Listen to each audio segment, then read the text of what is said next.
were recovered from the water. Yesterday, Constable Boipelo Senoge was laid to rest at the South Park Cemetery.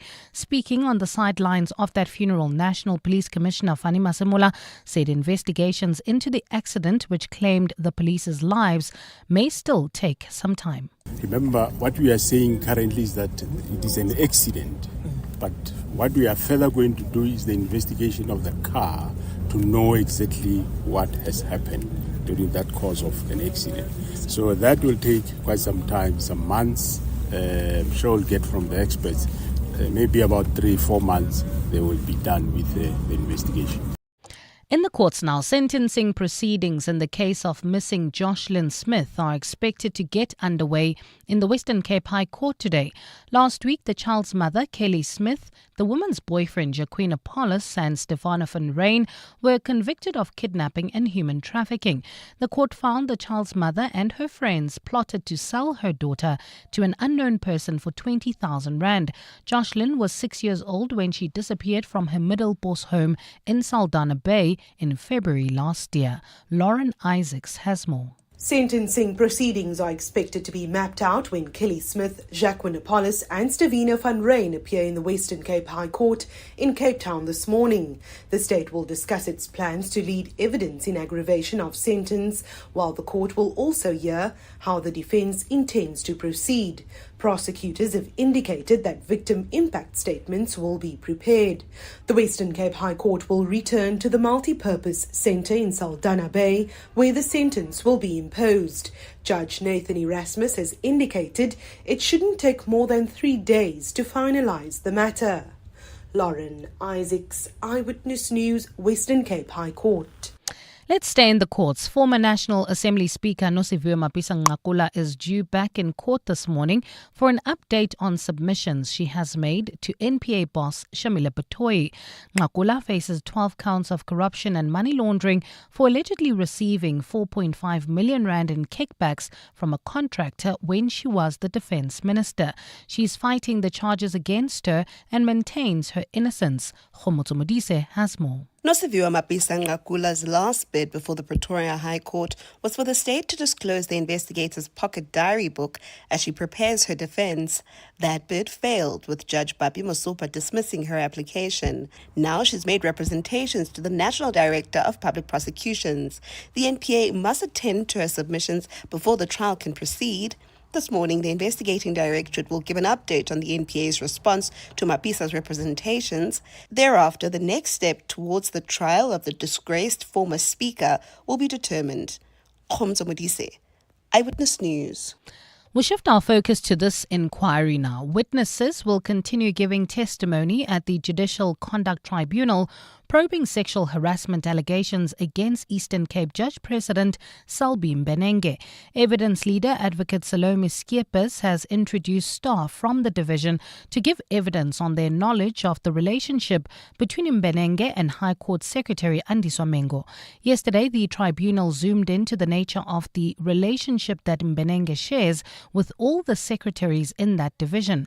Judge's secretary and friend to Mengo, Abongile Chete, says she enjoyed a different relationship with the judge president, but also described him as a father figure. It would also depend, but it would be about work. Sometimes it's about what I've achieved. You know, as a father figure, he will communicate and congratulate me on anything that I've achieved. So it always depends on what it is. And former United States President Barack Obama has taken to social media to congratulate newly elected Pope Leo XIV. Obama expressed joy that the Pope is from Chicago, making him the first American to be elected to that position. 69-year-old Robert Francis Prevost was elected on day 2 of the election process at the Sistine Chapel. While he spent many years as a bishop in Peru, he was elevated to cardinal by Pope Francis in 2023. He takes over the reins from Pope Francis, who died on Easter Monday at the age of 88. Gold is trading at $3,320.70 an ounce.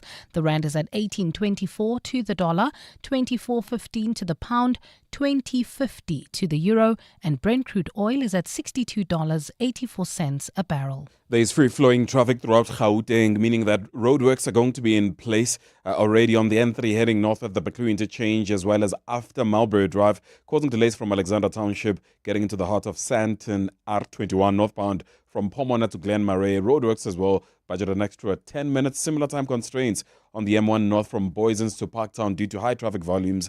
Please drive with ease. A fine day in store for Gauteng today. Temperatures peaking at highs of between 22 and 25 degrees. The top story in Eyewitness News: mourners have gathered at the St. Rose Catholic Church in Bloemfontein for the funeral service of Constable Cebekulu Linda today. EWN, in touch, in tune, and independent. For the latest, visit ewn.co.za or download the EWN app. Walk for something greater in the 702 Walk the Talk, hosted by Freedom Park in the city of Tshwane.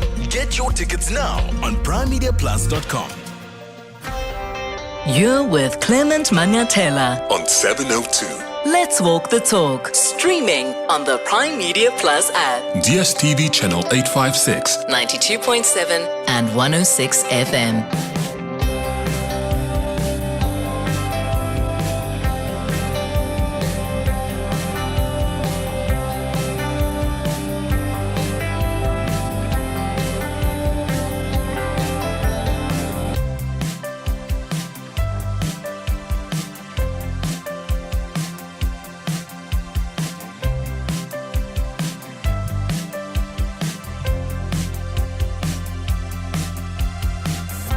Minutes after 9 o'clock, Dumelang, Sanbonani, Bonjour, Tobela, and Dimashero Niabodi. Happy Friday. Welcome to the Clement Manyathela Show. I hope you had a great week, and I hope you're ready for the weekend. Thank you for being with us here on 702. I hope you're well this morning, and I hope you're going to have a wonderful, wonderful Friday. It's a Friday, and every Friday we do Gratitude Friday. This is where you can call us or send us a WhatsApp voice note and tell us what you are grateful for this week. What happened this week that put a smile on your face? What happened this week that made you feel blessed? Did you find out you're pregnant? Did you welcome a new baby in your family? Did you pass an exam? Did you or your loved one graduate? Did you act? Or in fact, did you ace that presentation at work? Whatever it is that you are grateful for this week. Maybe this is your second week sober. What is it? Please share it with us. So I'm grateful for something as well this week. So some of you may remember that I was in Paris last month to run the Paris Marathon. When I landed back, I realized that I lost my medal. So I went to run the Paris Marathon, but I came back home without a medal because I lost it. And I think I forgot it at the hotel, and someone helped themselves with it, because I contacted the hotel as soon as I realized, as I was unpacking my bag, that I didn't have it with me, and the hotel just simply told me they didn't find it. So I've been so sad that I lost probably the most beautiful Paris Marathon medal for a very long time, because Paris marathons, they change their medals and design them differently every year. And this year's medal, by many people's accounts, was probably one of the best medals ever. So I lost it. The hotel tells me we can't find it. So what I did then is I contacted the Paris Marathon organizers. Like, there was just a random email I found on Google on the internet, and I was taking my chances. And I told them what happened. I sent them my race number and all of my details, and I was praying hard about it. And this week, lo and behold, I received an email of them asking for my address so that they can send me the medal. And I didn't expect that at all. So I was truly, truly, truly, truly happy, and I still am. So it looks like I'm going to get my medal. So I'm grateful for that this week. What are you grateful for? And it's Mother's Day on Sunday, so maybe you want to share with us who that mother figure in your life is that you are grateful for and why, and how have they impacted you. 011-883-0702. WhatsApp's on 072-702-1702. Are you Catholic? How do you feel about your new Pope, Pope Leo XIV, the first American Pope? Are you excited? He was a bit of a surprise candidate. I mean, all the priests that I interviewed last night on Face the Nation didn't expect it would be him.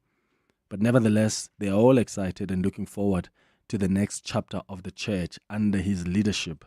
You can share your thoughts with us about Pope Leo XIV. Tomorrow is D-Day. All roads are leading to the Moses Mabhida Stadium for the Nedbank Cup final. Thousands of fans are going to flock to the stadium to see the first final between Kaizer Chiefs and Orlando Pirates in this competition since 2006. Orlando Pirates have a chance to make history by becoming the first club to lift the Nedbank Cup in 3 consecutive seasons. Kaizer Chiefs, on the other hand, are hoping to end the season on a high by ending their 10-year dry spell. Are you going there? Do you have accommodation? Do you have tickets? Or are you one of those that are going to go and make a plan there? But whatever you do, please be safe. So if you have your accommodation and tickets, how quickly did you have to move to secure that? Because things got sold out so quickly. And if you have either accommodation or the tickets and not the other, what's your plan? What are you planning to do? Give us a call or send us a WhatsApp voice note. Between 10 and 11 o'clock, we're going to do the Across the Desk feature. And today, across my desk, will be psychics. I'm really excited about that. We're going to be diving into the world of psychics between 10 and 11 o'clock. We're going to be joined by 2 people who play different roles in this space. One of them is a gifted psychic tarot reader, and the other is a psychic medium who bridges the world between the living and the spirit realm. So the spiritual world is so vast, it's so complicated, and my guests today sort of make it easy to navigate for people who need help. And if you've ever visited a psychic, I'd like you to share your experiences. If you've got any question for them, I want you to call us or send us a WhatsApp voice note and ask. At 11 o'clock, we're going to do our relationship feature. Today, we're going to be discussing how to navigate a relationship with a partner with narcissistic traits and tendencies. I mean, we all have the potential to be self-centered from time to time, but a consistent pattern of narcissistic behavior, such as unhealthy arrogance or a constant need for praise, or someone who's got low empathy, and the use of manipulation of others for personal gain, can be very damaging to relationships. So when relationships are unbalanced like that, they can lead to conflict, they can lead to tension, and they can lead to people being hurt. So does your partner show self-centered behavior? Does your partner not appear to have empathy for you, or attempts to cut you off from maybe family and friends? So do you see narcissistic traits and tendencies in your partner, maybe even in yourself? How does that affect your relationship? I know that a lot of us always go, I'm not a narcissist. We never accept and acknowledge narcissistic traits ourselves, but we're always quick to point them out in other people. We're going to talk about that at 11 o'clock today. That's the show coming up over the next 3 hours. Clement Manyathela, streaming on the Prime Media Plus app. DSTV channel 856, 92.7 and 106 FM.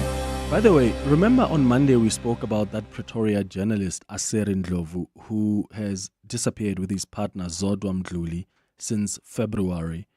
We spoke to his brother on Monday, we spoke to his colleagues as well.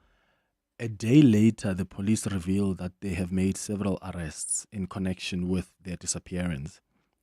Now, the search of the couple has ended in a tragic way. Their bodies, it's now being reported, their bodies were discovered in a field in the Kwamhlanga area in Mpumalanga. and the remains which were found decomposing were identified by the forensic team. In fact, we're told that one of the suspects is the one who pointed out the location where the remains were found. Oh, what a tragic loss. Condolences to their family, their friends, and their colleagues. And I really hope that those responsible for this will be locked up for a very, very long time. Your voice, Your station. your open line Walk the talk with Clement Manyathela. on 702. Mbolo, you are calling us from Four Ways. Good morning. What are you grateful for? And how are you? Good, brother. How are you? I'm good, thank you. This morning I am grateful for a lot of things, but most importantly, I received my attorney's admission results, which I passed, which I thought I wouldn't, because I wrote these exams at a time when I was juggling a lot. I wrote my master's exams, 4 of them, which I passed 3. Well, I got 3 distinctions out of the 4. And then I was also busy with law school, which I was attending every day after work. And I still managed to pass these exams. So now today I'm just beaming with joy, and I'm so grateful. Mbolo, you deserve this, my friend. Well done. Congratulations. Congratulations. You see, hard work pays off. All those classes after work, sleepless nights. And now you have your attorney admission exam results and you've passed. Congratulations, brother. Thank you so much. And all the best. Mbolo in Four Ways, thank you for your call. Peter, you're in the East End. Are you going to Durban this weekend? Yes, I'm forced to go because now we bought tickets. The money is still out. We're still waiting for the refund, but they didn't refund us. They told us that now there was a glitch. I've paid for flights. I've paid for accommodation. So I tried to cancel accommodation, unfortunately, but they are telling us that because of the demand now, they've also lost clients. So I'm forced to go there. I'll just look for a place to watch because I can't be irresponsible and drive to the stadium without the tickets. But unfortunately, it was one of those. So when you bought the tickets online, so did they just sent you the reference number, right? They didn't send you the ticket. And then now they're saying, okay. On mine, there was no reference number. On mine, there was only a reference number. But on my wife, I even phoned them. They confirmed on Monday that under my wife, there were 4 tickets bought. When I gave them the reference number, they confirmed. Then they requested then my wife got an email that they sorry to regret that we can't get the tickets after they confirmed, even when we phoned them on Monday. Oh, my goodness. And there's still no refund still, yeah? Still no refund. When you phone them, they're not answering the phone. They're not responding to our emails. So, it was one of those things. Peter, Askis, man. Are you a Pirates or Kaizer Chiefs fan? I'm a Kosi for life. I'm lifting the trophy tomorrow. Yeah, Isha, I was going to say, at least if you are Pirates, then you'll have something to celebrate tomorrow. I know that you always tease us when you lost. So Monday I'll first call now to pay the revenge. Okay, Peter, all the best, my brother. Peter in the East End. Yeah, you know what? Maybe we should get someone from stadium management, because there are some people that are concerned about what to do next. Some people still haven't received, they still haven't been paid back their refunds, and they somehow think that they can still go to the stadium because maybe the tickets are still valid. Some people were told you have purchased tickets, and then they got an email that, we've oversold, so we're going to give you a refund. So I can only imagine that there's lots of confusion. So maybe what we can do is bring in someone from stadium management, and you can, if you've got some questions and you're one of those that are frustrated and are genuinely confused, and I can get your questions over to the authorities. Kineilwe, you are in Pretoria. What are you grateful for? Hi, Clement. Did you say Kineilwe? I'm not sure. Yes, but that's what they've written here. What's your name? Oh, Kineilwe. Yes, that's you. Go ahead. Oh, okay. Thank you so much for this opportunity. I'm so nervous because it's my first time on the radio, but anyway. Relax. I am. Okay. Anyways, I'm grateful for the favor of the Lord over my life. So I was in a situation last week, Thursday. I went to work. When I come back from work, I find that the place that I'm staying in, they are packing, and I'm being told I need to move as well. And I'm just like, what are you talking about? You can't tell me this now, and Saturday I have to be out. Oh my goodness, Clement, I was like, okay, what is the situation? Like, what do I do? I called a friend of mine who owns a flat, and one of the room in his flat was available. He dropped whatever he was doing. He came for me. I called my mom. My mom came the Friday just to come also to help me pack and everything. I also my manager was she understood and gave me the day off as well, that Friday. So really, it was such a beautiful blessing to see how my world came together to say, let's help you out, let's sort things out, don't panic, and also just the favor of God that gave me the peace throughout that situation. I'm a crybaby, but I'm telling you, I didn't cry. No one, not even one tear was shed in that situation. So I'm grateful. I'm grateful for my friend. I'm grateful for my mom. I'm grateful for just, having such beautiful favor over my life. So yeah. That's amazing, Kinelo. You've got such a strong support system. Yes, thank you for sharing that. Yeah, we must always appreciate the people who contribute positively towards our lives. Thank you for sharing that with us, Kinelo. It's 22 minutes after 9 o'clock. Africa Milani. Weekday mornings, 4 to 6. E-hailing drivers are fearing for their lives following what they call an increase in incidents of armed robberies and attacks. I think the drastic measures have to be taken. But now let's go back to this e-hailing thing. I think they are harassing the e-hailing industry. It cannot be they are harassing us as members of the public. Now when I stop and give my brother a lift next to the road, they will come. They will harass me. Yeah, and that for me, Joseph, is a massive problem. There is no protection when it comes to us e-hailing drivers. Sam calling us there from Centurion. Africa Milani. 4 to 6 on 702. The news is everywhere. Headlines, breaking alerts, endless noise. But at Business Day, we ask the question that matters most. So what? So what does it mean for you, your business, the economy? We go beyond the headlines. We make sense of why it matters. The new format Business Day. Out now. Business Day. Every story is your business. Activate your next aerial adventure and launch into a world of riveting riches with Hollywood Bets.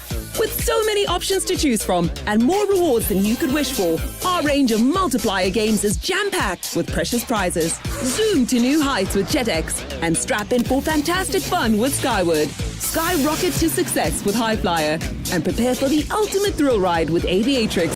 We've got it all just for you. Hollywood Bets. Fly higher with our multiplier. T's and C's apply. Hollywood Sportsbook is a licensed betting operator. Hollywood Bet supports responsible gambling. No persons under the age of 18 years are permitted to gamble. Winners know when to stop. South African Responsible Gambling Foundation toll-free counselling line 0800 006 008 or WhatsApp help to 076 675 0710. This year, our entire continent will gather. People from different places united by a common goal. To discover, to connect and to grow. The world will get to see our vision. The vast potential that lies within an unlimited Africa. With the objective of creating market access to our vast array of leisure tourism products. Join us from 12 to 15 May at the Durban ICC for this unforgettable experience. South Africa awaits. Come find your joy. Africa's Travel Indaba is proudly brought to you by South African Tourism.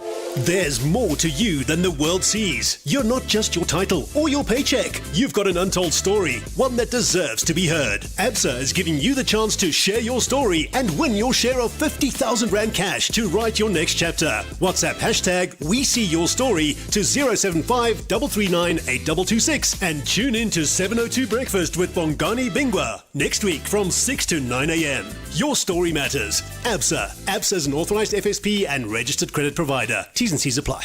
Your voice. Your station.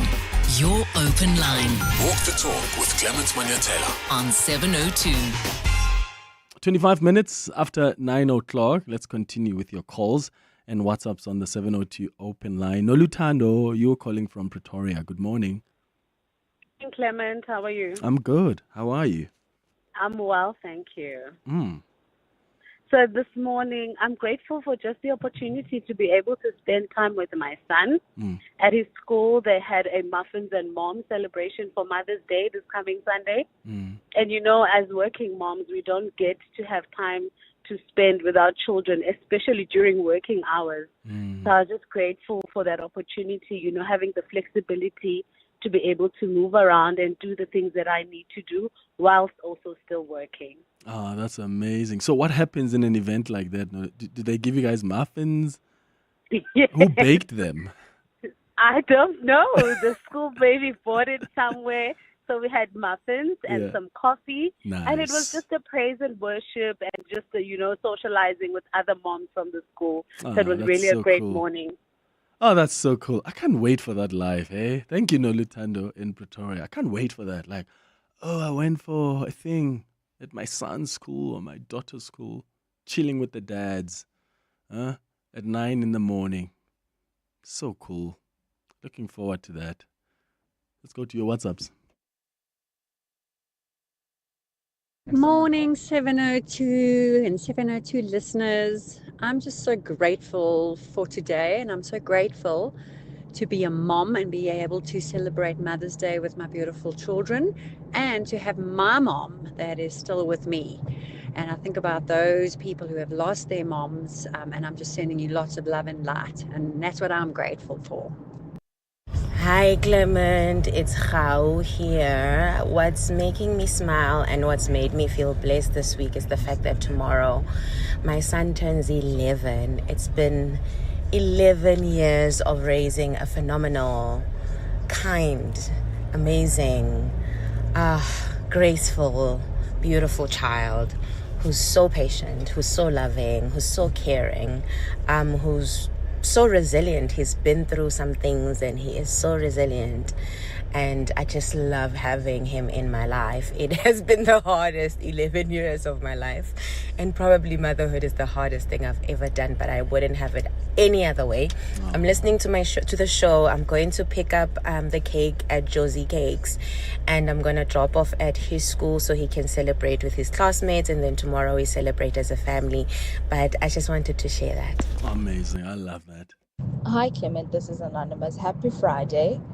I just want to say I'm very grateful today because I have made it to the final stages of the Forbes 30 Under 30 selection for 2025. And the reason I'm anonymous is because I cannot actually publicly divulge this at this moment until the list is made public. And I just want to say, even if I were not to make the list, which we hope I do, but if I were not, I just want to say that I'm really grateful that we made it that far, that we've gotten the recognition that we've gotten. And by we, I'm obviously referring to my company. I am grateful. Happy Friday. Listen, congratulations.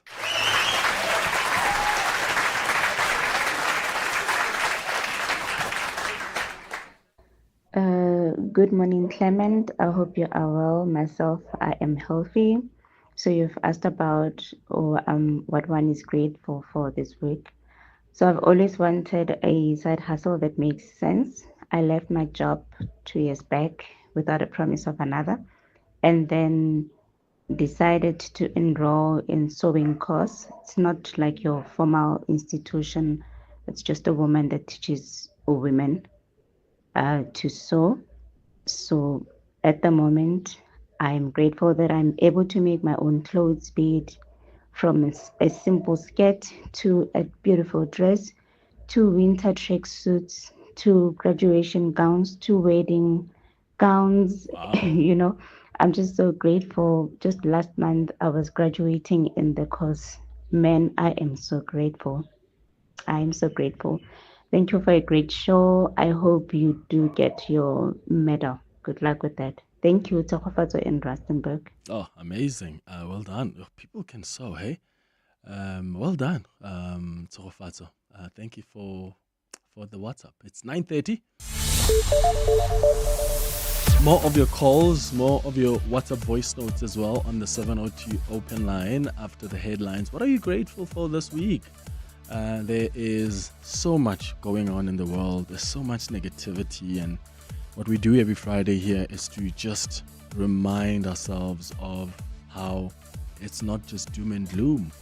And it may look like that to you now, but the fact that you are alive, the fact that you woke up this morning and you're listening, you've had something to eat, you've had a place to sleep, that's enough to be grateful about. So we need to inculcate this culture of gratitude with all this negativity around us that sometimes overwhelmed us and make us think all is bad. Well, it's not. If you are listening, you can hear, you are breathing, all is not bad. Bali, good morning. Thank you, Clement. A very good morning. Mourners have gathered at the St. Rose Catholic Church in Bloemfontein for the funeral service of Constable Gqebekhulu Linda. Linda is one of 3 Free State officers who died when the vehicle they were travelling in plunged into the Henops River in Centurion. A nationwide search ended last week when their bodies and their white VW Polo were recovered from the water. Witnesses will continue giving testimony at the Judicial Conduct Tribunal probing sexual harassment allegations against Eastern Cape Judge President Selby Mbenenge. Evidence leader Advocate Salome Skeepers has introduced staff from that division to give evidence on their knowledge of the relationship between Mbenenge and High Court Secretary Andiswa Mengo. And the Transport Department will extend its working hours to reduce the backlog of issuing driver's licenses caused by a breakdown of the country's only printing machine. Yesterday, the department announced that printing operations have resumed after 4 months of not working. Those are the headlines. This EWN and more at 10 or as it happens. EWN Traffic. A very good morning. We start to the nation's capital. Groenkloof N14 northbound. The off-ramp to Euphies Road is queuing. There's bumper-to-bumper traffic there, so please approach with care. It's then roadworks at the Brakfontein interchange. That's the N1 R21 split, just causing mild delays, so please allow for extra travel time. An incident in Midrand has occurred. It's causing delays. Collision N1 South, just after Olifantsfontein Road off-ramp, causing heavy pressure all the way from Samrand Avenue and then staying in the city of Johannesburg. Four ways and Bryanston. Stop-and-go traffic in both directions on Winnie Mandela Drive. Roadworks on the N3 North in Sandton at the McCloy interchange, causing delays from Alexandra Township, and we still have that slow-moving traffic on the M1 North from Boysons Road past the double-decker section until you get to Empire Road in Parktown. If there's anything else, please SMS on 31702. There's more EWN on air, online, and on the EWN app. 702 Afternoons with Relebohile Maboja, 1 to 3 p.m. With so many different cultures in South Africa and different ways that people pasha and acknowledge their ancestors, can you share the different ways that various groups will be commemorating Ancestors Day? Well, in so far as the different cultural ramifications that we have in the country and the continent, each and every African and each and every family has got ancestors. That's a common denominator. Zolani Mkiva. 702 Afternoons with Relebohile Maboja. Let's walk the talk. Celebrate Mother's Day on Sunday, the 11th of May at Nairoc's Winter Sculpture Fair. Experience an Italian-flavored day out with art, music, wine, gourmet food, and good living. The Johannesburg Philharmonic Orchestra will entertain with string quartet cameos through the day, and there's an appearance by Italian soprano Greta Doveri. Wines from the Cape Wine Cellar Master's Choice will be available for tasting, and patches with gourmet food from Italy provided by the Epicurean Emporium and Benny's Bar. Limited tickets are available from nairoxarts.com. Nairox is a private, not-for-profit foundation to benefit the arts. All income is used to maintain the grounds, the artist residency program, and artist support. If you knew the future, you'd be brave. Well, now you can be with Volvo's guaranteed future value. Get your EX30 from 9,999 per month, and after 48 months, return, upgrade, or keep. It's safe to be brave with Volvo. Based on 6.13% interest, 48-month term, 10% deposit, and 52% GFE. Initiation fee of 127.50 and monthly service fee is 69 Rand. Total cost of credit is 904,500. Finance officer subject to approval from Volvo Car Finance, a product of Westbank, a division of First Rand Bank Limited, an authorized financial services and registered credit provider. NCRCP 20. T's and C's apply. Dear Journal, adulting, day 3,700 and whatever. Just bought a bunch of supplements I can't pronounce to try and fix my sleep schedule. What a game changer. So chuffed I spotted them when I was doom scrolling at 11:53 p.m. Finally learning about mental health. Get covered at pineapple.co.za. It's convenient and like 19 Rand a day, so it's 100% the insurance for you. Underwritten by Old Mutual Alternative Risk Transfer Insurer Limited, licensed non-life insurer and authorized FSP. Premiums are risk profile dependent. One of the biggest tourism marketing events in Africa is here.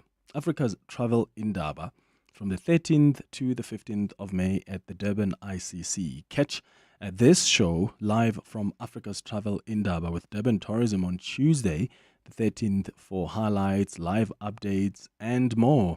Discover the best Africa has to offer with the widest variety of top-tier tourism products and services. Africa's Travel Indaba, brought to you by Durban Tourism on 702.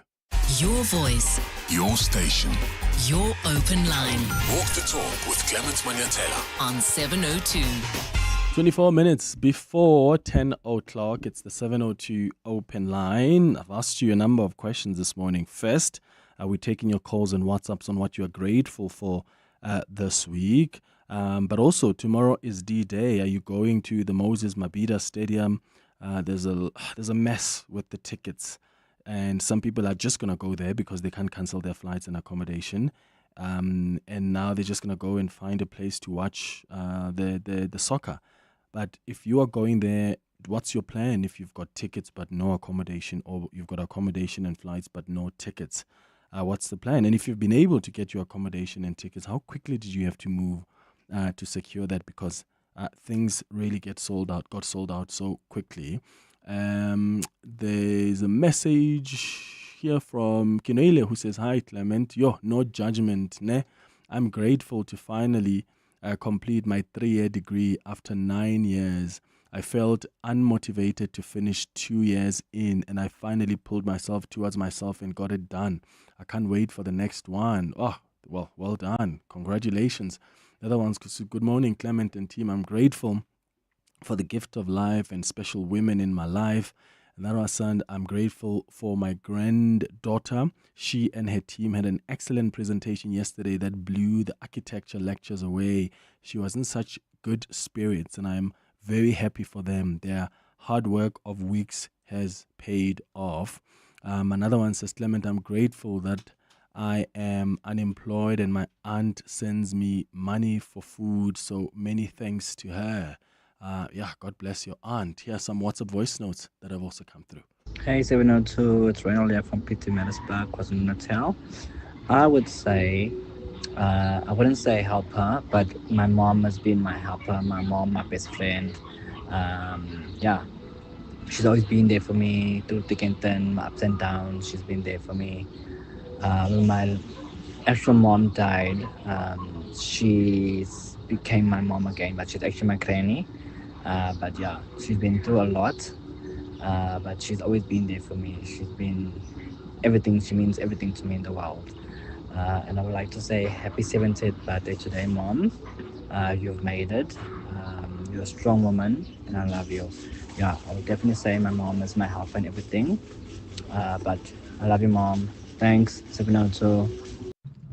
Hey Clement, so I'm grateful for the interview that I'm going to right now. It's just actually across the road from you guys. And why I'm particularly grateful, there were 2 prior interviews in the same company before this one, where essentially I asked that they move the dates because I couldn't make it, and they never got back to me. And then I was called and say, "Hey, here's another role. Would you like to consider?" When I read the job spec and who the hiring manager is, I was elated.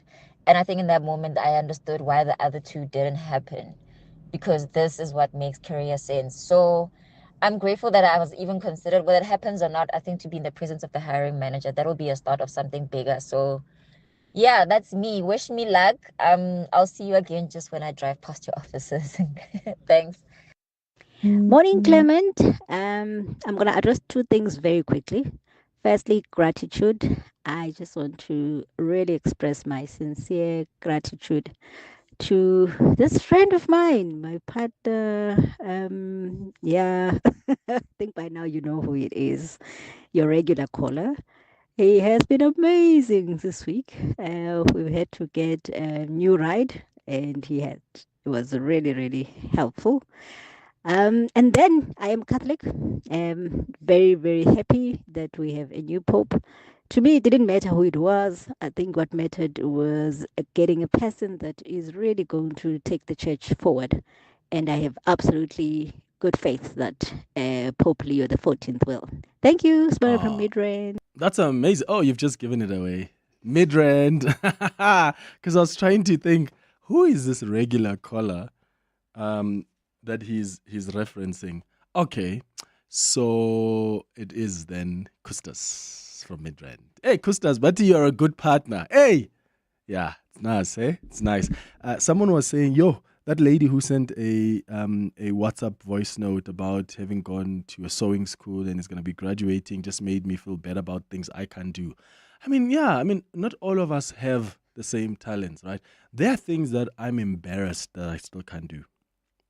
And I wonder what those things are for you. So maybe we can have some fun about that. How about that?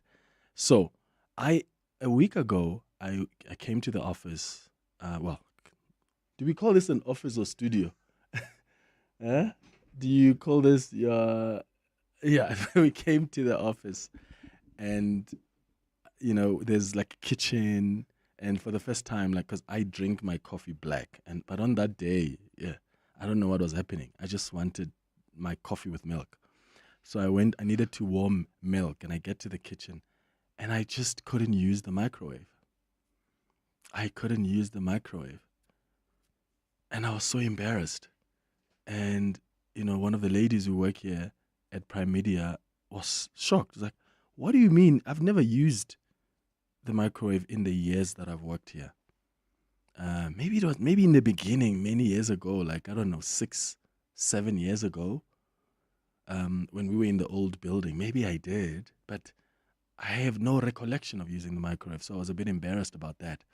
But there are other things I can't do that sometimes embarrass me, but I'm old now, so I don't really care. I still can't change a tire. I still can't change it. When I get a puncture, I call my insurance. Just like that. I'm being judged here in the office. Am I the only guy that can change a tire? I know there are guys out there who can't. And it's not that I just don't know where to begin. So I can't. And I know there are many guys out there also who can't. No? I'm sure I'm not the only one. So what I do is I'll call insurance to come and sort it out. Or I'll call friends. But I can't change a tire. And I used to be embarrassed by that. I actually am not anymore. You know what else I can't do? I cannot make a fire. It was so cold this past weekend. And I needed to make a fire. And the wood is there, but I just couldn't. And yet I grew up in a village where we used to make a fire, even with my grandmother, when she used to cook for us when we were young. And I don't know, those things are now out. Muscle memory, gone. When I try and make a fire, I'm going to end up using remember when we used to use paraffin to try and just speed up the process. Yeah, so those are some of the things I used to be embarrassed I can't do. Well, not anymore. What are yours? Let's be honest with each other. We can trust each other.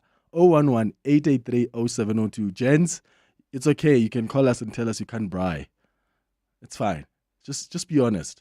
Ladies, I know there's something you are also embarrassed you can't do. You probably can't cook pap. Now that's embarrassing. 011-883-0702. Be honest, please. The WhatsApp line is 072-702-1702. Every time we are on the radio, we are not just talking. We're turning words into actions. Actions that change communities. Actions that make a difference. And every time you tune into 702, you're not just listening to the radio. You're in conversation with us. And your voice matters. You're on a journey with us. And every step we take counts. It's these steps that not only help us grow as individuals, but also bring us together as a society. Through the good times and the bad. Every step gets us closer to the South Africa we want to be. So keep walking with 702. And let's make this a journey to remember. 702. Let's walk the talk. Hi, I'm Dion Free. Winning requires audacity. That's why I joined African Bank and opened a 60-month fixed-term investment account.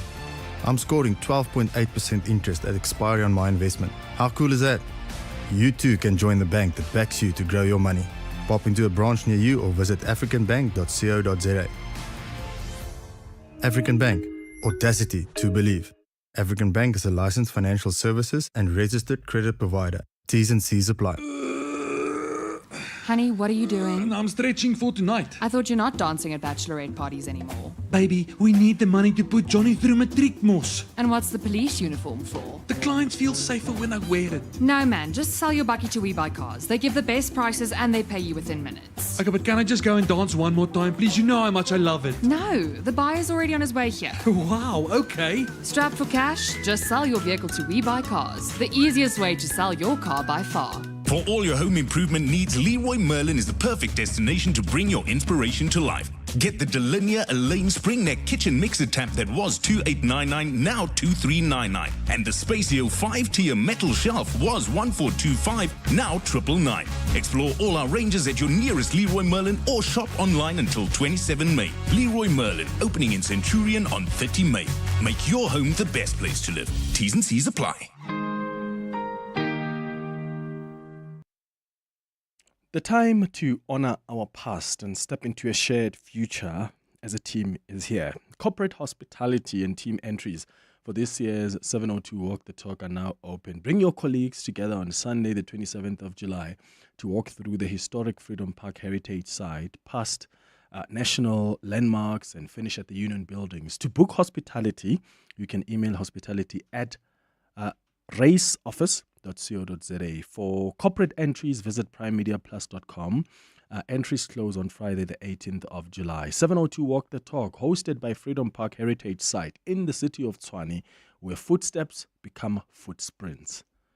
Your voice. Your station. Your open line. Walk the talk with Clement Manyathela on 702. All right, 12 minutes now before 10 o'clock. Let's go to Laila in Johannesburg. Laila, good morning. Hey, Laila. All right, I will come back to Laila. Let's go to Amos in the Johannesburg South. Amos, what can't you do? Hey, Ndademanyatela, how are you? Good. How are you, sir? Very well, very well. It's the first time I come out to your station. Welcome. Welcome. Clement, my comment is going to be about fire making and braai. I know how to cook and braai, and I'm very much good in both of those. But the problem is fire making. In fact. What helped me was that I'm from Eastern Cape, and in Eastern Cape, from the young age until when we are old, you practice. In fact, you work with fire making every day. But myself, it was a struggle until when I was 18 or 19, when I was taken, for initiation school.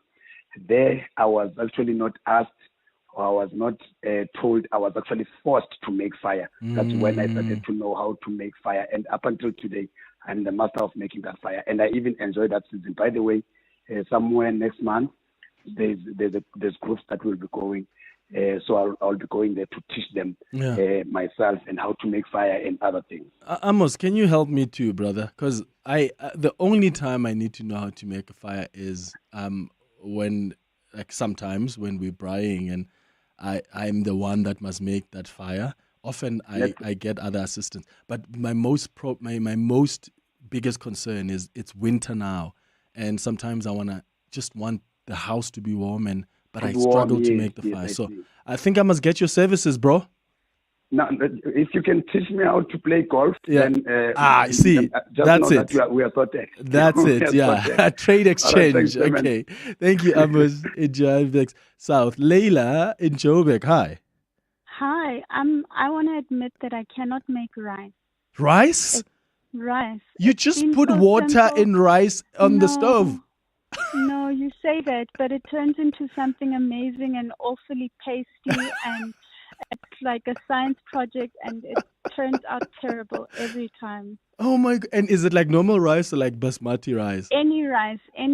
Normal rice. Has just plain parboiled or basmati, all of them. Oh, It's Shay. something amazing. All right, I'm not judging you, Layla.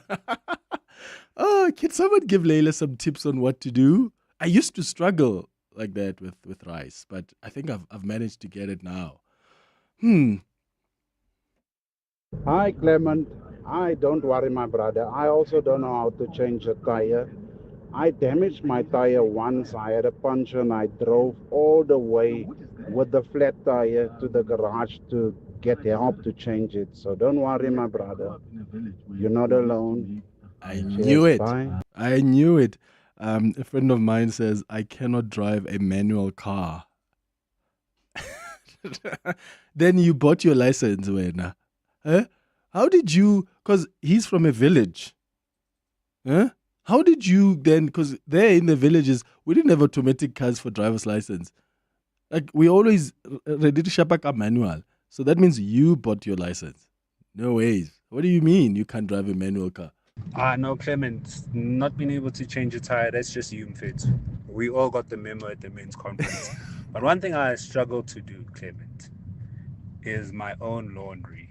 I for the life of me, I don't know if there's a trauma bond there, probably is, I can't remember. But when it comes to doing my own laundry, I can't. I just end up taking it to the cleaners, you know what I mean? Once a week. I do it because I just can't see myself more. Yeah. Hi, Clement. I'm so embarrassed that I'm a girl that doesn't know how to do her makeup or do her hair. The edges. I can't even do edges. And what's worse is that I can't even do my daughter's hair.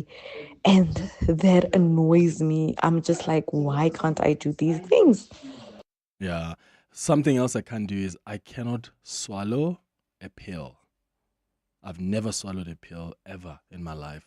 When I was growing up, my mom used to crush the pills for me.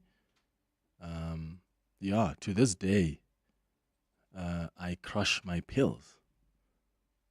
I do. So I don't know. How do you guys swallow those things? Like, I don't get it. It just doesn't go past my throat. So it's a bit embarrassing because sometimes when I end up in hospital, the nurses are like, are you kidding me?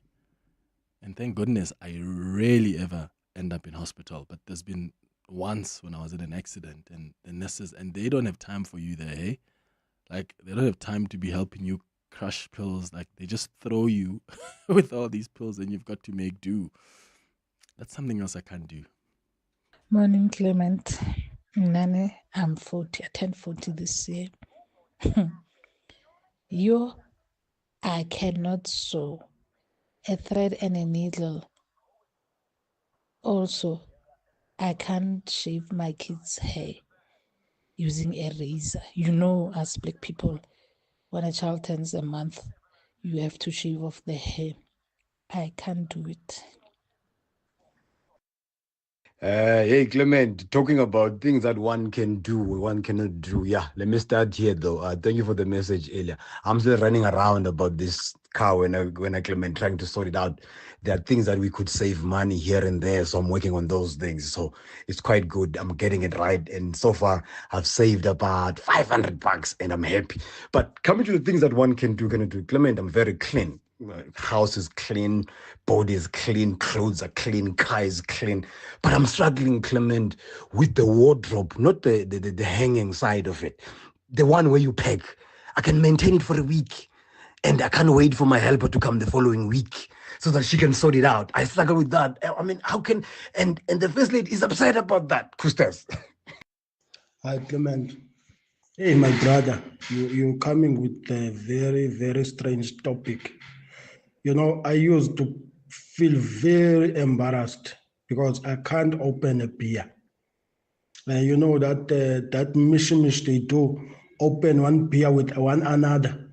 I can't do that, bruh. I can't even open with my tooth. I only need that thing for open only. If I don't have that thing, I would stop next to the road if I see people and go to them and ask them, "Brah, please help me. I want to open this one." I used to be embarrassed with that, but now, no, I'm no longer embarrassed. Hey, good morning, Clement. The embarrassing thing that I can't do as a man, I can't for some reasons, and I've tried several times practicing it. I can't whistle, man, and in cats we call it flate. I can't, when something's happening, something joyful, and guys will be hoying on my flate, whistling and whatnot. I can't do that, man. I tried practicing. I could not. As a child, I could not do it, and even now, I'm like, I'm old now. I can't fade. I can't whistle. I don't know. Maybe there's something wrong with my dental formula. I don't know how guys do it, but yeah, I'm embarrassed, that I can't do it. So It's one of those. Zinto, don't pack. So Zindo, how did you like check your person when you were in high school? Because remember, we used to go and we'll be by the corner of the house, and you go, shh, shh, shh, shh, shh, shh. Huh? And then you know that it's time to come out. So how did you do that before cell phones? How were you doing it? Yeah. And as for opening a beer, I actually sometimes use not sometimes, always use my teeth. I know dentists are probably screaming now in their cars. Yeah, I don't know how else to open it, but with my teeth. I'm gassy like that. Remember, we got a call earlier from Peter, who said he's going to Durban because he's got accommodation and he's already booked his flights, right? Or is he driving? Okay.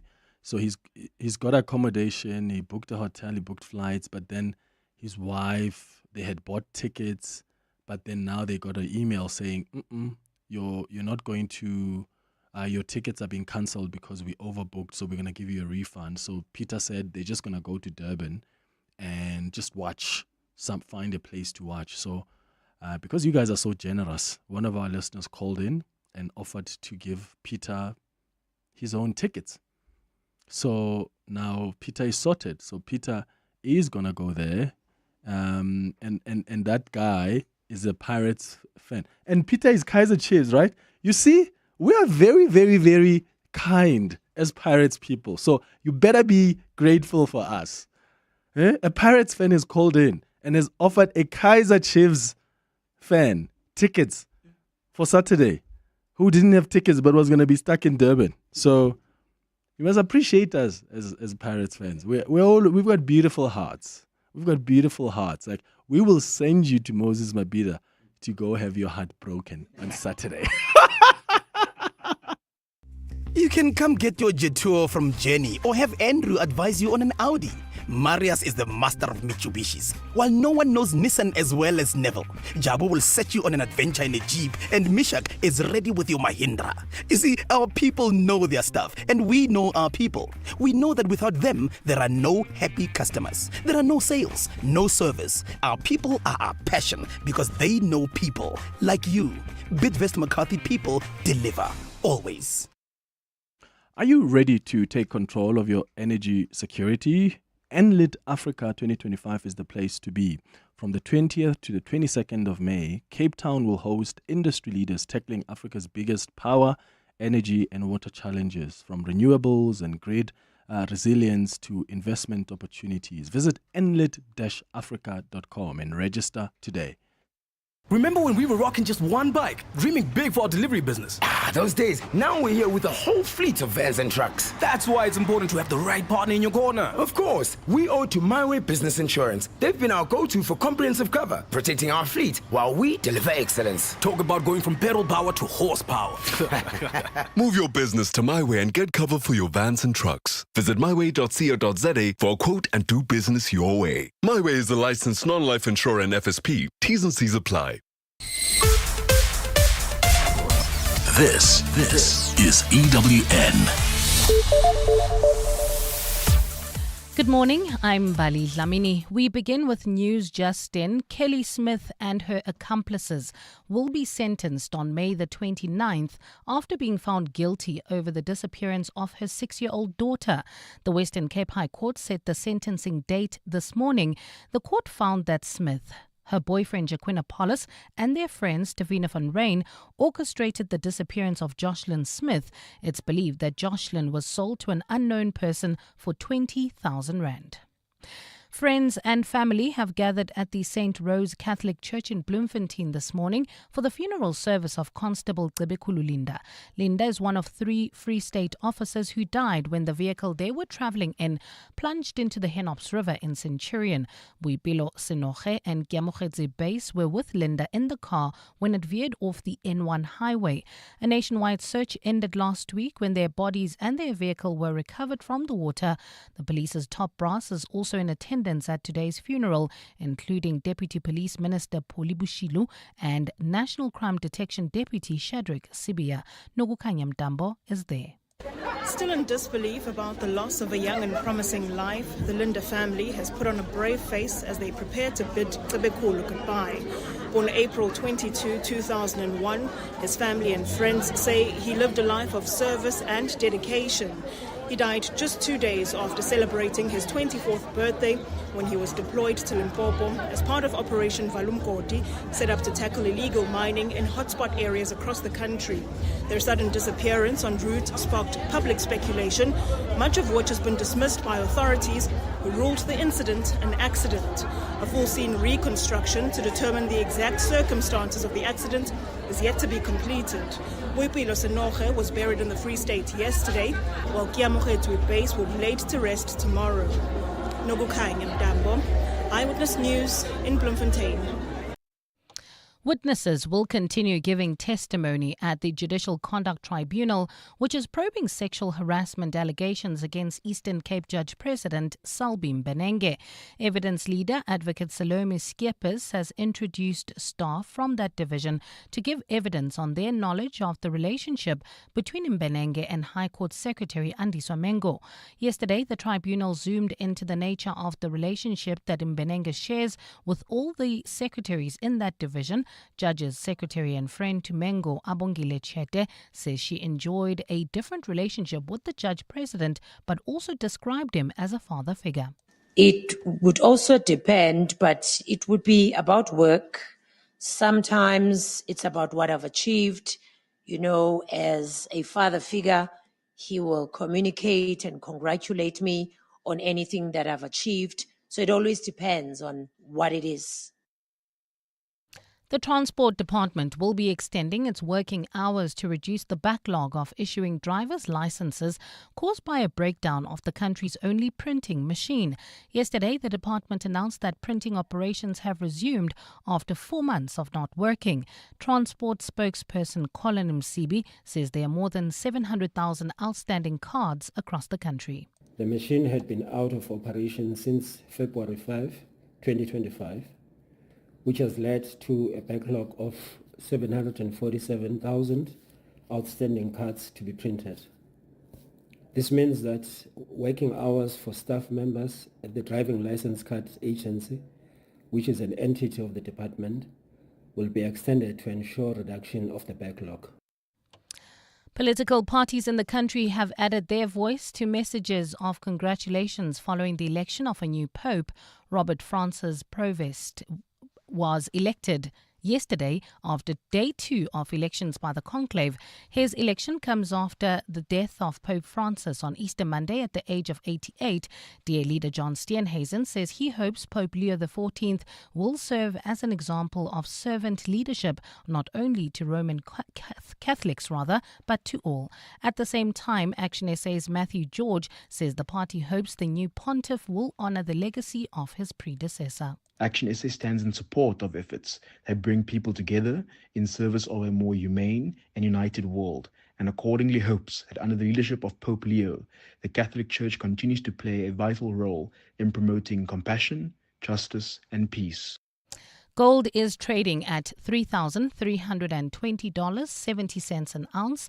The rand is at 18.24 to the dollar, 24.15 to the pound, 20.50 to the euro, and Brent crude oil is at $62.84 a barrel. In Midrand, we still have that collision on the N1 South, right at Olifantsfontein Road, still causing delays from Samrand, and then a multi-vehicle incident right at the border of Mpumalanga and Breswell.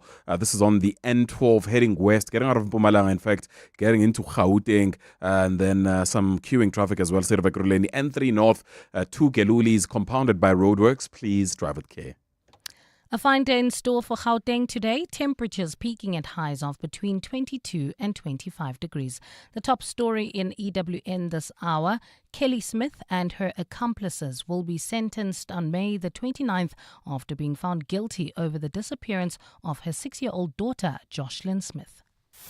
EWN, in touch, in tune, and independent. For the latest, visit ewn.co.za or download the EWN app. What are the matters that matter to you? 702 Listens. You're with Clement Manyathela On 702. Let's Walk the Talk, streaming on the Prime Media Plus app, DSTV channel 856, 92.7 and 106 FM.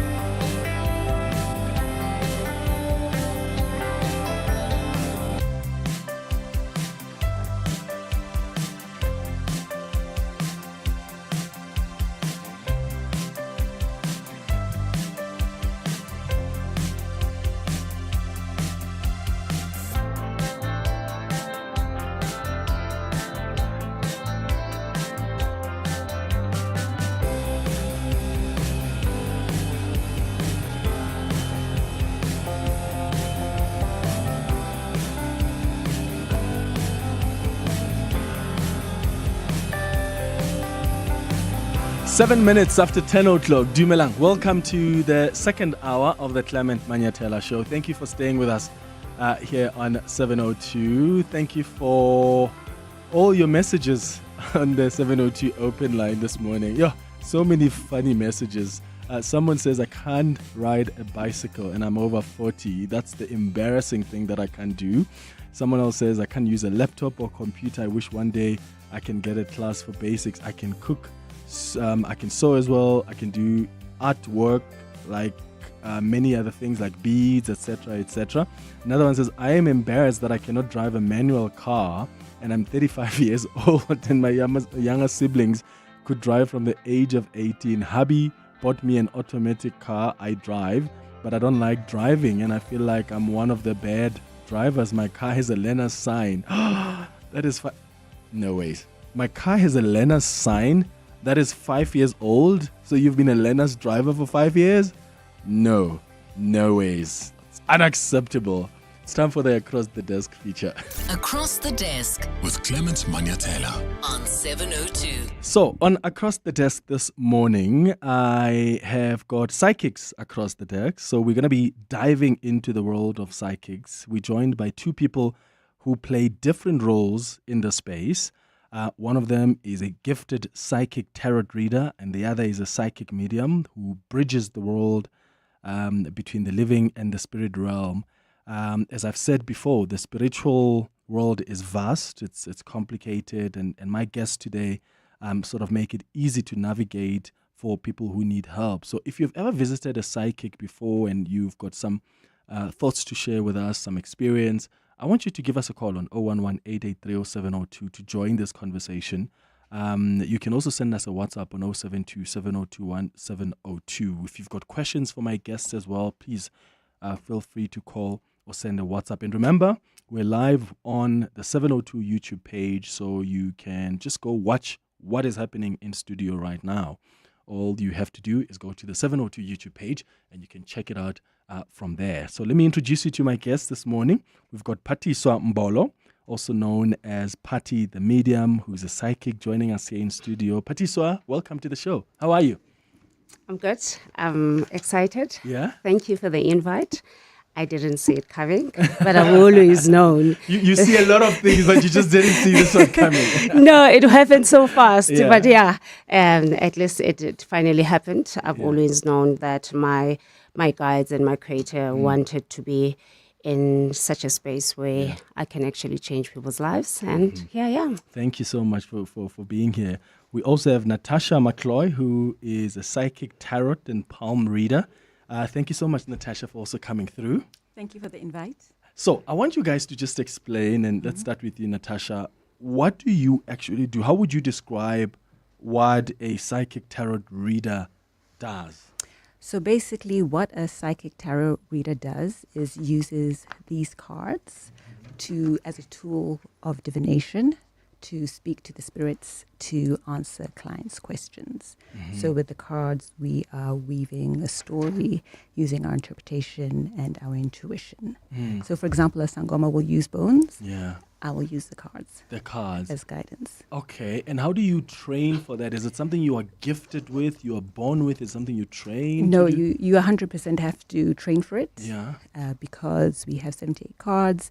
Each cards have different symbols. They all have different meanings. For different people? Oh. Like the cards, the meaning of the card will change for the person that you read for. But they are, systems and processes in place in order to make it a much more fluid process. And what about palm reading? What do you do with it? So palm reading, I read it quite scientifically.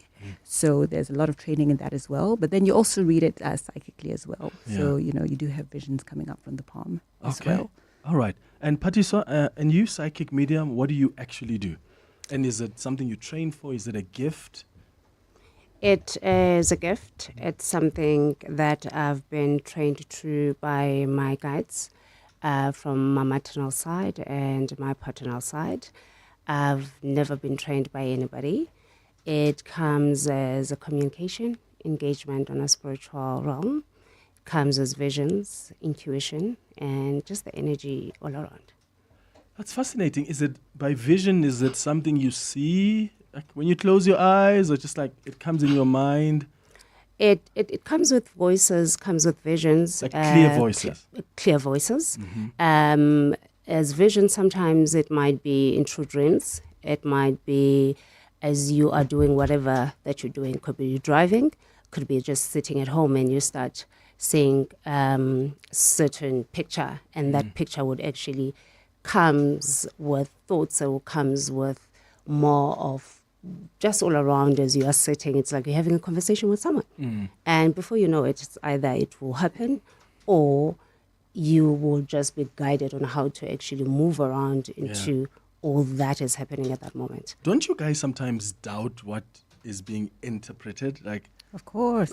That's the biggest psychics problem. People who've been doing this job for 40 years, that's their biggest issue. How do you deal with that then? Yeah, it's like you just have to believe in your intuition, go with the flow. When you start channeling, don't stop, don't second guess. In the tarot, we have the card of the fool, of a man jumping off the cliff, and there's a little dog stopping him.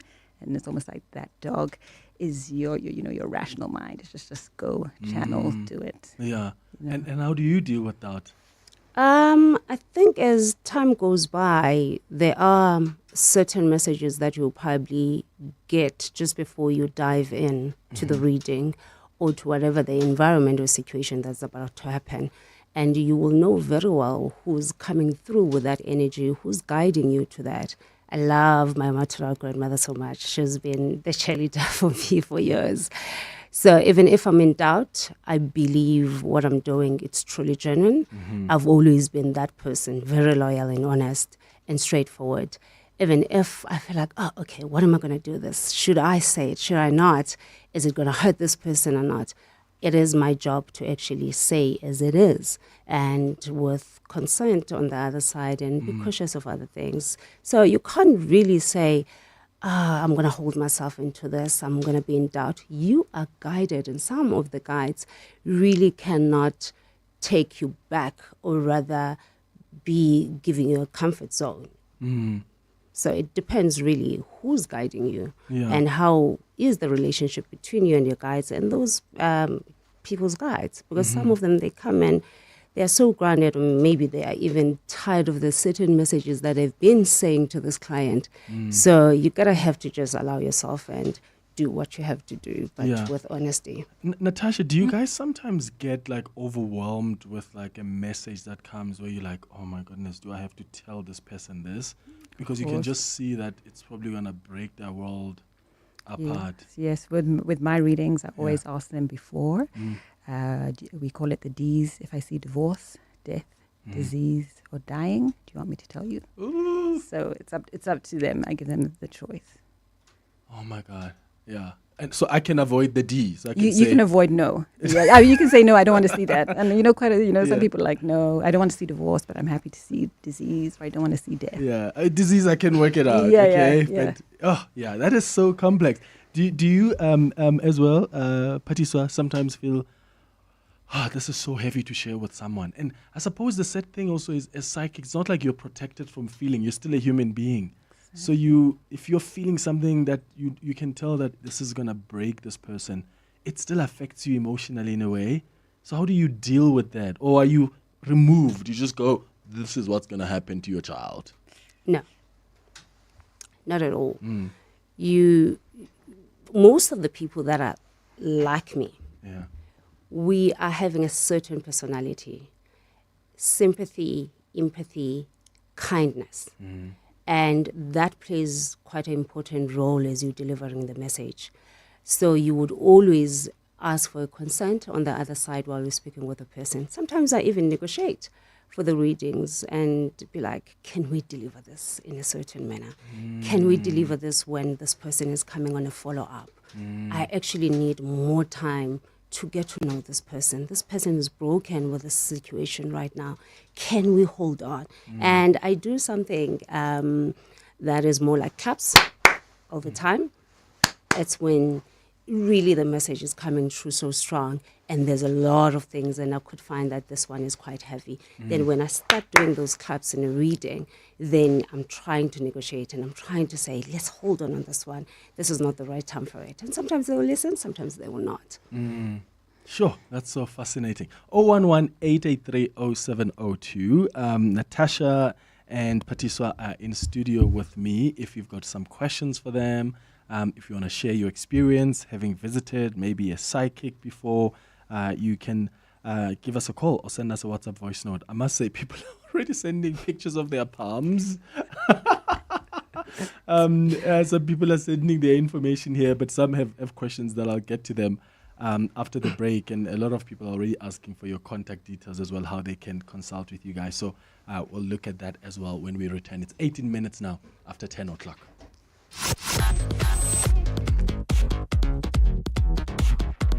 Tourism's biggest event in Africa is back. The city of Durban is once again ready to welcome thousands of delegates and influential buyers attending Africa's Travel Indaba on the 13th to the 15th of May at the world-class Inkosi Albert Luthuli International Convention Center. Catch this show live from Africa's Travel Indaba with Durban Tourism on Tuesday, the 13th of May. Africa's Travel Indaba allows Durban to highlight its unique attractions, cultural heritage, and natural beauty. By participating in this leisure trade show, the city can effectively market its beaches, wildlife, cultural experiences, and culinary scene to a global audience. A successful Indaba can position Durban favorably within their competitive tourism market, influencing future travel decisions by international visitors. Don't miss the highlights, live updates, and more from a vibrant showcase of world-class tourism products. That's the Clement Manyathela Show, live from Africa's Travel Indaba, brought to you by Durban Tourism on 702.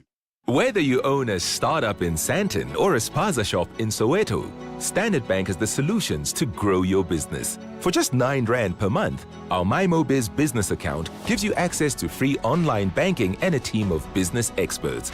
Our Simply Blue Pro card machine enables you to accept payments anytime, anywhere. Search Standard Bank MyMo Biz and Simply Blue to amplify the growth of your business today. Standard Bank is an authorized FSB and registered credit provider. T's and C's apply. My family's struggling with snotty noses and phlegmy coughs. Oh no! Have you tried ACC? ACC 600 is a convenient one-a-day effervescent tablet from 14 years of age, or now also in a no-water-needed, fruity-flavored sherbet-like granules that dissolve in your mouth. Ideal for the on-the-go adult. Ask for ACC 600 effervescent or oral powder at your nearest pharmacy to get rid of the snotties and flemings. And trust, if it doesn't say ACC, it's not ACC.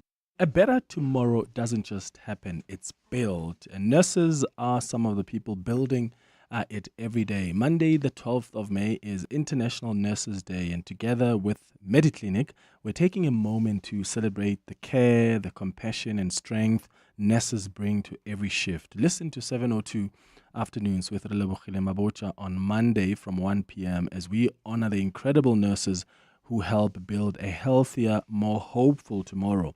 Tune in to be part of the celebration and help us say thank you. MediClinic, celebrating the care that builds a better tomorrow on 702. Across the Desk with Clement Manyathela on 702. 21 minutes after 10 o'clock this morning on our Across the Desk feature, I've got Phathiswa Mbolo, also known as Patty the Medium.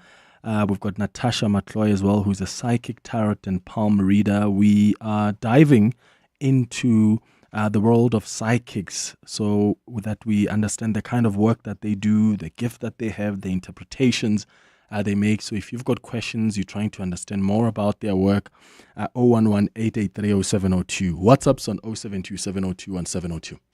Hi, Clement. I have a question to your psychic medium. How are mediums able to connect to the afterworld? Do they speak directly to them? Do they see a message that is written? And for example, I've had experience with a medium called Tess Singh. Tess Singh speaks English. How is she able to communicate with my grandmother, who the only words she knew of English is good morning and good night and goodbye, and did not speak English at all? And she spoke Ndebele. How was she able to communicate with my grandmother who doesn't speak English? And how is that translated for her to understand what the message says? Interesting. There is absolutely no race in spiritual world. There's no color. There is no language. We're all one human being. And that's why we shouldn't always tolerate each other. We should always be kind towards each other. Because on the other side, there is no discrimination. My paternal grandmother, I once did a reading with somebody of color. And she told me, oh, your grandmother can't speak English. And she's saying, why are you bringing me to the white people? But before you know it, within a minute, because the only reason why she was aggressively like that with the Xhosa language, it was because of the consent. I did not report when I was about to do that reading to them to say, can I have a bit of a conversation with you guys? But before you know it, she was already speaking in English. So they can speak all the languages. You'll find sometimes when I'm doing readings, I will actually have completely issues with my eyes. I would not be able to see. And I will probably even use a lot of my hands when I speak. It's because that person on the other side is either disabled in any of their body parts. And sometimes your body can even buzz. And while you're still getting the messages and how to actually deliver that message. So in that world, it is like that. Yeah. Oh, Natasha, there's a question. Oh, yeah, you want to say? And also to add to that, when you're doing mediumship, it's also a game of charades. You call the person in, like your ancestor or the person that the person wants to connect with, and they come as a vision. As a vision, and they don't actually speak. They're showing you things. Like they'll show you a cup. I see a purple cup. What does this cup mean to me? They're showing me crying. What does this relevance have to you as well?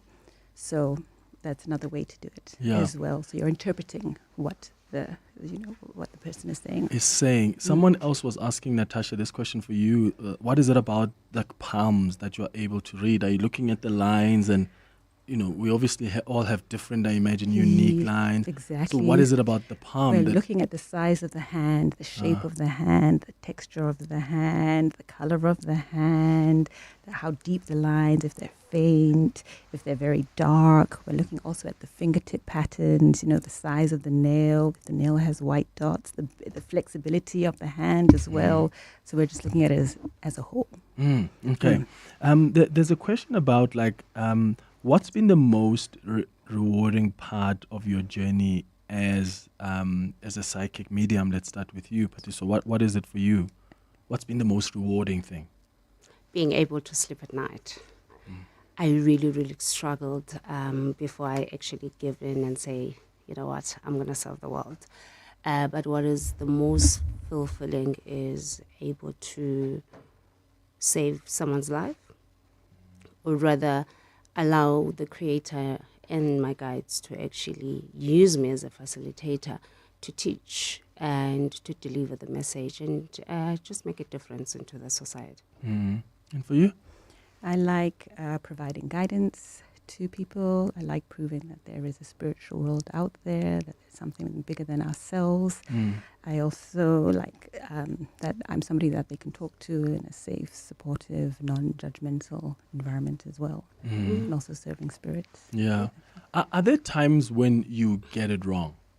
When you're reading something and then the person says, no, that's not me, or I didn't go through that? In a tarot reading or a psychic reading, you can never have 100% accuracy because we're dealing with interpretation and intuition. We're not dealing with analytics and hard data like palm reading. So we always say the best we can hope for an accuracy rate is an 8.5 out of 10. And in terms of predictions, we say this: you create your future. The guides and the tarot cards are just guiding you. You ultimately decide what outcome you want. And Phathiswa, for you? Definitely, it's not always accurate. Sometimes I'll find myself that I'm speaking about this person and the reading is just going well, and the person will be like, but it looks like, or it feels like you're speaking about my mom. It feels like you're speaking about my sister. It's because sometimes when that person comes in, because you're coming with your guides and you are representing a family tree, so could be that the person who gave birth to you, there's a disconnection or certain things that they meant to do that they are not doing it right in terms of their alignment, so that they can be placed into whatever that they need to do into their lives. And you would find that you are growing quite in speed as your parent or one of the people that are probably older in your family member. Now the energy is actually twisting to say these departments, or rather the greatest grand, or we would say Koko in Xhosa, they are actually meant to be aligning now your mom, but you are coming up and sorting issues in your family, and your mom is actually not doing that. So you'll find that the reading it's about you as you are here, but no, it's about your mom. Then that's when, as a psychic or a medium, you gotta have to advise that person to bring that person so that we can align the message and we can help each other and see how do we actually go through to help that family. Yeah. How do you guys feel about Natasha, you spoke earlier that there's something bigger than us. And, on this show, we've got a feature every Monday at 10:30. We do what different beliefs think or teach about the afterlife, for instance. So, I'm in my spirituality era, I'm reading books about spirituality, and I'm always my mind is blown about the fact that we think we're just these physical bodies. And yes, we serve, we go to gym, we bath, we look after these physical bodies, but we are so oblivious of this world that's out there, this reality that's out there. And it just scares me how much we don't give consideration or even curiosity to that. What is it about this other world that really fascinates you, that you wish people knew? Because we are too here that on earth. That we have angels and guides who are here to help us, who are here to serve us, that we can call upon them from guidance, that we should pray to them, respect them as well. And also know that when we die, it's not the end. We still carry on living. We still will live into the afterlife. And when people who we love pass away, also knowing that it's never goodbye, that we'll see each other again as well. And for you, Phathiswa? Just the spiritual world. Because some people are like, I'm here on earth. This is my body. There's nothing else beyond this. Sometimes they'll say, there's absolutely nothing like that. There's no God. There's no ancestors. It's just nonsensical. So how did we get here then? Really? Yeah. It's legacy. That's what I've been taught at home. It's you are carrying on the life of your DNA, your family. You loved your family. You are here because of them. It means that when they're on the other side, we are just carrying on the Kamela clan. We are just carrying on the Nguni clan. We are just going on into serving the purpose exactly how we were meant to be, how God actually created you into your womb, or rather to your mother's womb, for you to actually serve in a good way. And you can't do that without your soldiers, right? How do you just live life without being guided by your elders? Doesn't mean now that when your elders are not around, you are on your own in this world. No, you're not. Yeah, what's that saying? Is it in class? Indlela ibuzwa kwabaphambili. There are people who have walked here before us. And if we're not referencing and consulting, and how do we even know where to go? And sometimes you don't have to consult in a way that is out of your personality or who you are. That's what I've realized or learned in my past 17 years of being trained as a psychic. It always polishes your personality. It always polishes who you are. I've never changed. I've always been this person. And it has been always just the greatness of, oh, wow, this is me. Oh, this is how it is. How things at home have been. So you would find that you're running away from something that is not even there. Sure. All right. It's 10:32. I mean, Natasha, you can't read palms from the things, right? Someone who sends it. Because I don't know, I've probably seen like 100 palms so far. Yeah, I can. Hands that have been sent. Okay, cool. You show me a picture, definitely. Okay, I'll bring you this side to see the pictures because, whoa, so many listeners are sending their palms here. All right, 10:32. Let's get the latest in Eyewitness News headlines. And maybe we'll do a reading or two before we wrap up our conversation. But please, if you've got some questions, if you want to share your experiences about your interactions, maybe with a psychic, with a medium, you're welcome to call or send us a WhatsApp voice note. Mbali, good morning. Thanks, Clement. A very good morning. Jocelyn Smith's kidnappers will know their fate on the 29th of May. The child's mother, Kelly Smith, and her co-accused, Jaquina Paulus and Stefano van Rijn, were convicted of kidnapping and human trafficking last week. The court found that the child's mother and her friends plotted to sell the daughter to an unknown person for 20,000 rand. Jocelyn was 6 years old when she disappeared from her Middelbos home. The DA says Defence Minister Njimuthega can expect a grilling before a parliamentary portfolio committee today. This after the minister characterized the SANDF deployment in the Democratic Republic of the Congo as a success. 14 people died during that deployment, making it the country's second deadliest continental mission since the Central African Republic in 2013. And political parties in the country have added their voice to messages of congratulations following the election of a new pope. Robert Francis Prevost was elected yesterday after day 2 of elections by the conclave. His election comes after the death of Pope Francis on Easter Monday at the age of 88. Those are the headlines. This EWN and more at 11 or as it happens. EWN Traffic. Very good morning. We start in the city of Ekurhuleni. Roadworks taking place N3 northbound right at the Galulis interchange. Pressure from the M2 split known as the Gerald Denays interchange, and then staying in Ekurhuleni Bedford View. Quite slow is the R24 Betina Sisulu Highway. This is westbound from Edenvale Road all the way to Galulis. Staying in that part of Gauteng. N3 north still quite slow. Roadworks taking place at the McCloy interchange, causing delays from Alexandra Township, Marlborough Drive. In fact, now there's delays in both directions, so please allow for extra travel time. At the border of Mpumalanga and Gauteng, still have that incident in Braswell, causing some 20-minute long delays. Multi-vehicle incident. Fortunately, emergency personnel already descended upon that scene. Nation's capital, some stop-and-go traffic. Vanderboom Junction on Eskiam Bahlele Drive, just cutting across the Appies Rafir, and then traffic lights also out in the city of Tshwane, and causing a bit of a delay. No points men, no points women. This is in Groenkloof, N14 and Eufees, Pretoria CBD, Jeff Masemola and Bosman, as well as Christina Devitt and Eufees Road. Next traffic update will be in 30 minutes or as it happens. There's more EWN on air, online, and on the EWN app. Dear Journal, trying to be an adult, day 3247. My financial advisor asked if I was expecting any inheritance. I said, I don't have a trust fund, but I trust that funds will find their way to my bank account. He was not amused. Recently removed from the family payroll?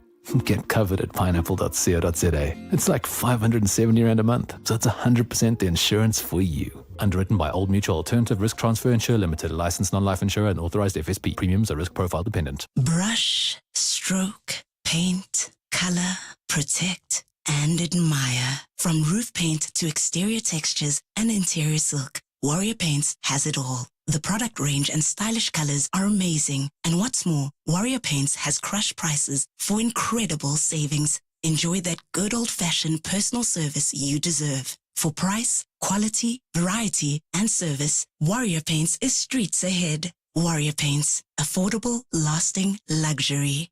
To the itchy, watery eyes, the cough, the sniff and sneeze, and the hives, we say unite against allergies.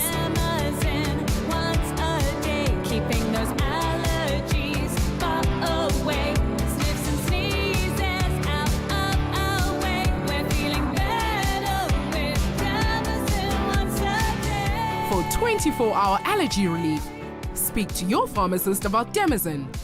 Damazin gets it done. This isn't just a walk, it's a journey through memory, through meaning. The 702 Walk the Talk, hosted by Freedom Park in the city of Tshwane, returns on Sunday, the 27th of July. Walk from the hallowed grounds of Freedom Park to the southern lawns of the Union Buildings and some of our capital city's most iconic landmarks. Choose from 8 kilometers, 6.7 kilometers in honor of Mandela Month, or 4 kilometers for something lighter. Entry is 360 Rand for adults and 200 Rand for kids under 12. There's no parking at the start or end, so book your park and ride from Joburg or Pretoria when you enter.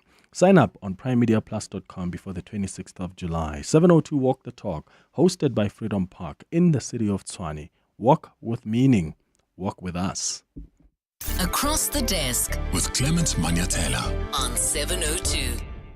All right, it's 24 minutes now before 11 o'clock. We're taking your calls on 011-883-0702. Your WhatsApps on 072-1702. Tato on the WhatsApp line says, Clement, please can you ask Phathiswa there, what's on the other side? Does she see it vividly, or is it a matter of maybe just the visions that come? Is she able to tell us? Because I'm very intrigued by that.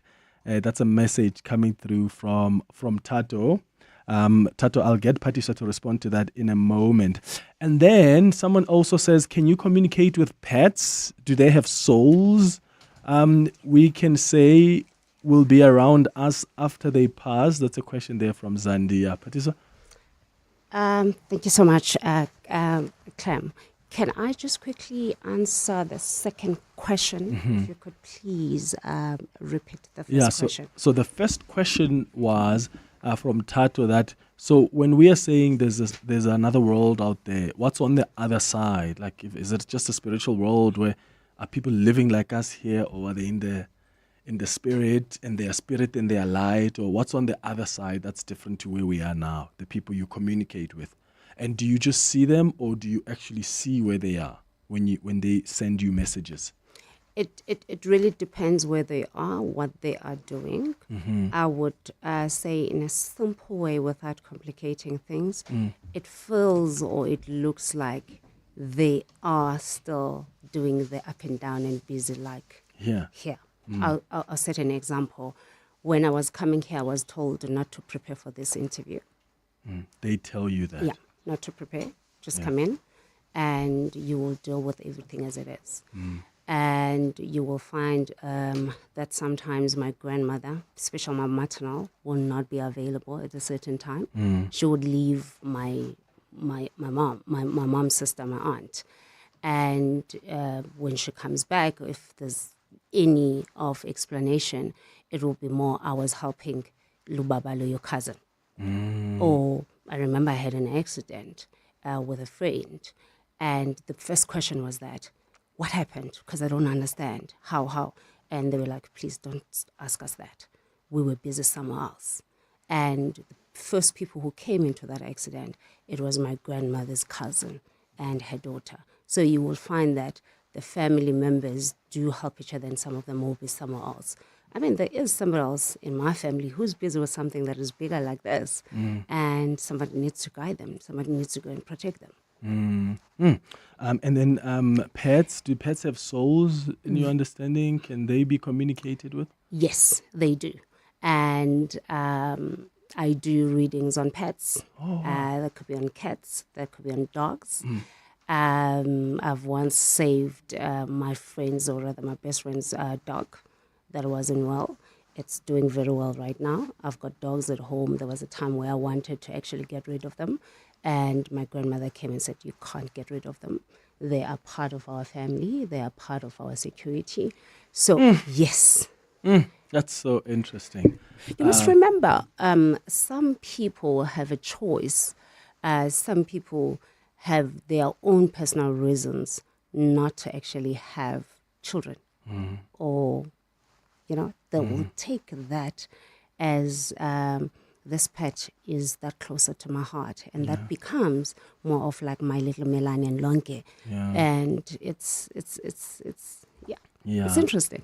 It is so fascinating. Okay. Thank you. Okay, let's try do a reading. We'll start with a palm reading. Natasha will do a palm reading. And then Zintle, do we know whose palm this is? And do I need not the full name? Okay. So her name is G. So this person, your name is G. The person who has sent us their palm that Natasha is going to read now. So Natasha, over to you. Okay, so I'll do the palm reading and you can just tell me to stop. Because of course. So basically with G's palm, so palm is, she sent her left palm, which is your past, your genes, and what you hide from the world. And then your right hand is your present and your future and what you show to the world. So the lines in the palms, they do change, but we will work with her left hand now because this is all that we have. So the first thing I notice is that her fingers are very knobbly shaped. So that shows that she has an excellent eye for detail, that she's able to make order out of chaos. You can also see her thumb is so big. So the thumb is all about willpower and determination. So I'd say she's very successful. She has that drive to do very, very well. And also under her index finger, there's a mount over there, which is raised. And not everybody has a raised mount. So that's Jupiter, the mount of Jupiter, the biggest planet in the solar system. So that tells us again, she's very ambitious. She has good leadership skills, that she's very family orientated, that she wants a partner that she can show off and that she can be proud of. Maybe at times that she could also possibly be a little bit bossy as well. But the hand is nice and pink. So that makes her more healthy, more balanced, more warm. For example, if the hand is yellow, it shows somebody who's very bitter, or if it's very pale, it could show that maybe you could be maybe a little bit standoffish or a little bit cold as well. And also what I noticed under her ring finger, she has a very strong vertical line. That is the line of sun. So that shows that she's very family orientated, shows that she'll never be short of money, that she'll do very, very well in work as well. So that's one of the best signs that you can have on the palm. And under her baby finger, she has these two little perpendicular lines. So again, she has the focus and drive to do really, really well in work. And I noticed under the baby finger, she has a small little loop. So we call it the humor loop. So a good sense of humor, that she would have a dry sense of humor, that she understands that life is not just about work, it's also about play, that she can see through hypocrisy. And also between her middle finger and her ring finger, there's also a loop there. We call it the loop of responsibility. So she's very, very responsible, takes her job very seriously as well. We look at the lines as rivers of energy. So the first line under the fingers is your heart line, which shows the state of your heart, shows the state of your relationships. Hers lies very low, so it makes her more empathetic, more sympathetic. But it says maybe growing up, maybe there was a little bit of emotional coldness from a parent. Sometimes we see in palmistry. But the line is thick. I would say it's an earth line, so wanting to be in long-term relationships. But I noticed the line has dots, and we don't want any dots on the line, really. So we say, just watch your heart health as well. Stay away from cholesterol foods. And between her headline, which is your first line, the heart line, and her headline, the second line, there's a branch coming down, which shows that she doesn't like it if people are rude, or she doesn't like it if people are brash as well. And if we look at the headline, there's a fork. This is the second line. That fork shows that she is very, very inquisitive as well. And the headline, again, it has a curve, so it shows it analytical, but still doesn't want to be, still shows a little bit of a creative side as well over here. And then the lifeline curves all the way out as well. So it shows at times she, still again more open-minded, more generous. And she actually doesn't have very many lines in her hand, which is a blessing, because when you have these less lines on your hand, shows you're able to deal with life's problems a lot easier than other people, able to be happy with the more basics in life, makes yourself less neurotic. But her amount of Mars is very high under the baby finger. So that shows that she herself, again, very determined as well. Yeah. She won't go looking for a fight, but somebody can stand her ground. She also can disassociate from people very well. And her job line starts in the moon, so she works very well with the public. Her parents gave her the chance to study what she wanted to study. It's floating. So maybe didn't grow up in the richest of households or had to work very hard to get where she is now, or success came later in life, or that was her destiny, because we're looking at the left hand, and it goes all the way up to the middle finger. So working, I would say, till possibly a little bit past retirement and doing 2 jobs towards the end of life. Okay. If I look at the palm as a glance. All right. Wow, wonderful. Okay, let's go to Nomsa now, who's calling us from Germiston. Nomsa, good morning. Good morning, Clement, and your guests in studio. I'd like a reading from Phathiswa. Okay, I'll hand over to Phathiswa to talk to you about what you require from Nomsa. Good morning, Sis Nomsa. How are you? I'm well, and you, Phathiswa? I'm good. Thank you so much. I'm going to be doing a reading just now, but something very sensitive that is coming through. Yeah. Have you lost any baby? Miscarriage? Yeah, I've had a miscarriage before. Yeah. The spirit of the children in your family, they're not sitting well. That also includes your baby. The person who's coming through with that message is your uncle, and it's the uncle who's being sent by the elders. Elders that are women, and it's 3 of them.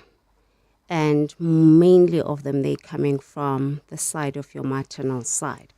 I'm seeing somebody also who's coming from the side of your paternal side, but they're more of people that I could say they're traditional.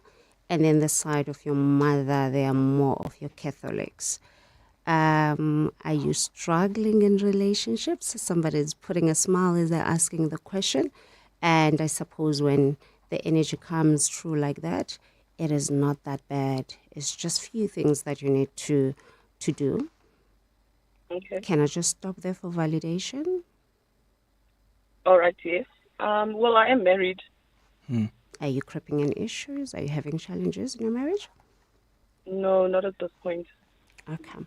Just be on the lookout in the next 3 months. I'm picking up the 15th of July. You might be in a conversation or something that you need to go and be solving it at home and something to do with your marriage. Do you have anybody at home that you can lean on in such times? It's something that Yes, that has definitely. to do with family. Have you guys finished amalobola wenu or anything that has to do with the celebration? Yes, it was Lobola, and it was actually done according to, as far as I know, everything was done with both sides of my family. But I know that his side of the family wasn't much involved because they couldn't come, but they were representatives to conduct the whole Lobola. Yeah, but that is living in that disconnection. That is just going to take you ekhaya nje kancane. Let's pray about these things. If we are phahla or you can meditate to the universe and to your ancestors, do communicate about it before it hits on the 15th of July and it causes a bit of a discomfort. Otherwise, I'm happy with how you are handling things emotionally. You're very steady. You do keep your words, or rather, you are a loyal person. Keep it like that. I think this world needs people like you. But I will also just suggest to maybe get my numbers for the first point that we spoke about, and then we can take it in a private way on how to resolve that, because it will the miscarriage, create, right? yeah, the miscarriage. It will create certain problems for your life. Okay. And yeah, thank you. Okay. Thank you so much, Phathiswa. All right, Thank Nomsa, you, I'm Nomsa. going to put you back to the producers, then they'll get you in touch with Phathiswa, ne? All right. Thank All you, the Clement. best. Thank you. Thank you, Nomsa there in Germiston. If you don't mind me asking this, I noticed that when you're doing a reading, you are drawer, or you are, are you? Like, is that like how you process it? Are you drawing the things you're seeing? Please take us through that process. I probably have 8 of these Yeah, I books can at tell. home, and they all have certain message outside. So when I buy them, I always have to look out what's written there. Yeah. And yeah, it is part of my mediumship to actually scramble. It is how I connect fast or slow in a spiritual realm, and it just releases my energy. It just recharges me. It makes me happy. It makes me actually say a lot of things that are coming on the side. Yeah. Okay. It's part of my resource, actually. Yeah, that's great. Okay, there's some points Soweto who wants a reading from you, Natasha. We'll get to that. Abel, we have 2 more breaks? Oh, we've got 1 more break. Okay, so we still have time. Let's go to Mpo now. Pop reading? Mpo Tarot. Tarot. Yeah. Mpo, you are in Soweto. Good morning. Good morning, sir. Nice show also. Thank you very much for this opportunity. All right. So I'll hand over to Natasha now, and then if she's got some questions, and then you just respond and go along. Yeah. All right. Thank you very much. Let me ask you, Natasha, to just speak or move the mic with you. Yeah. Sorry. So, hi, Mpo. So the way that I do the tarot is I say detailed focused questions, give detailed focused answers, unfocused questions, give unfocused answers. So what is your first question? And can I get your star sign at first, please? Okay, my star sign is Taurus. I'm born on the 4th April, on the 21st. So you said your star sign is Taurus, you said? Or, Yes, ma'am. Okay, perfect. Thank you. Okay, so what is your first question? My first question right now, I just got 2 family just passed away, because last year was my grandmother. Yes. And so this year is my first baby mom, passed away last week on Yeah. Friday. Yes. So I just need some clarity just to understand what's happening so far with everything in my life. Okay, so with the tarot cards, we really do say detailed, focused questions because that's such a broad question. The cards won't be able to answer that. So we really need to hone it down. And the reason why I say this is that we only have 78 cards to show all the different scenarios in life. Because you could ask the cards, oh, tell me generally what's happening in their life. And they could answer you, you're going to have dinner today at 7 o'clock, for example. So we just really need to focus. Okay. Yeah, so maybe be more detailed. For what explicit question. And also, and I know also a lot of people sometimes get confused. So I don't do mediumship readings, which is connected to the departed. That's more for party, unless you'd like to answer that question. Yeah. Okay. So you want a more connection with the departed, Mpo, or you've got specific questions about what's happened that you want to ask? Okay, departed person. Oh, you want departed. Okay. Yeah, because that's for that. Because right now I'm so confused because I don't know. Do I need some cleansing or something else? But I'll be much more specific with departed person right now. Thank you so much, Bude. I think when you guys were speaking to Natasha, there was a time where I wanted to clap. You did this, yes, I saw you. I tried, but I couldn't be able to do it because the energy was directing to me and they were saying a lot to me about the reading. Yes, Puti, your departed loved one is sitting well, has been welcomed at home by people who are riding horses, and some of them who are coming more into putting white crystal stones into the hands, into the palms. You will need to do the cleansing. However, there is a time frame that they're speaking about where they are really not so comfortable into indulging the spirit, or rather this person who just passed away at home. I'm saying 3 months. Have you guys done any of the rituals where sometimes, depends on the families, we wait until the clothes or rather the assets of that person has been shared?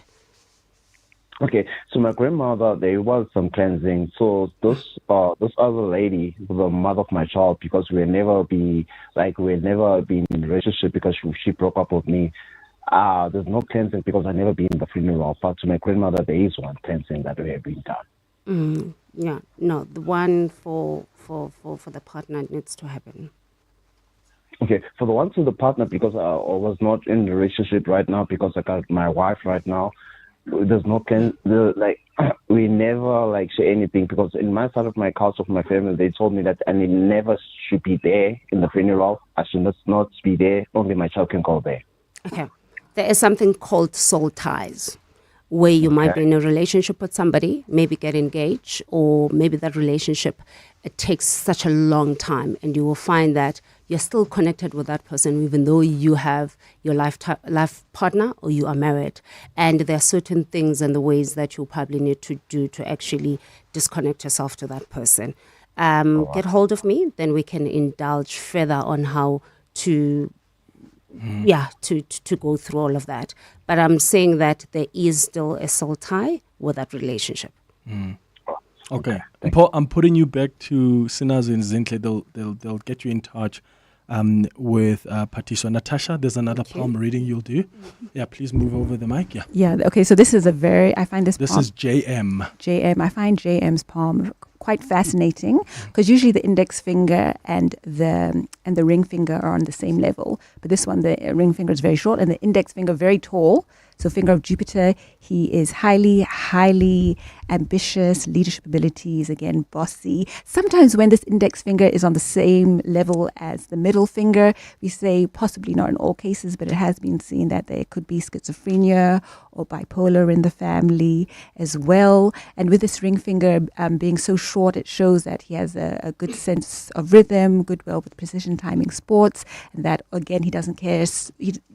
His appearance is not so important to him. He doesn't have to look all perfectly groomed all the time. Again, big thumb, very, very ambitious as well, and hardly any lines on the hand. So it shows that he, again showing he's less neurotic than other people as well, which is good. And it shows, again, very, very practical, I feel, as well. Very straight headline. So that shows he's very analytical. It's very short, that he can definitely be very stubborn as well.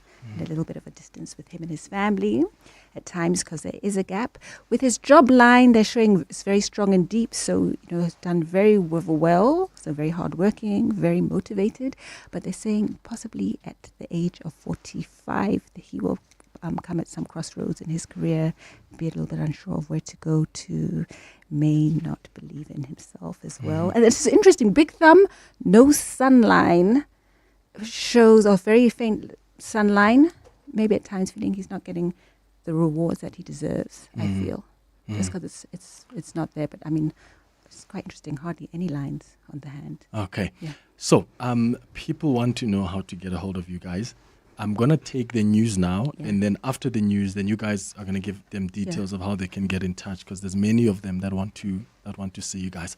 It's a minute now before 11 o'clock. In business, a rand saved is a rand earned. And almost 100,000 businesses trust Outsurance. We're a sealing and partition company. I like Outsurance. They have that personal touch. In addition to the great service they give me, they've also saved me and my company 3,266 Rand per month. Guys, make that call. It's well worth it. For your business insurance, contact Outsurance to see how much your business could save. SMS quote to 43503 for immediate cover, or visit outsurance.co.za today. A licensed insurer FSP. T's and C's online. Early mornings, back-to-back meetings, a calendar that's side-eyeing you like it's personal. Still, you show up, and so does your M-Zoom R-Style. Because unlike that one colleague, it actually pulls its weight. And smooth, like it just slid in your DMs. And right now, you're doing it for just 439,900 rands. Extended by popular demand. Get the R-Style for the price of the executive. Don't sleep on it. You blink, and it's gone, like that girl that said, I'll let you know. www.gacmotorza.co.za.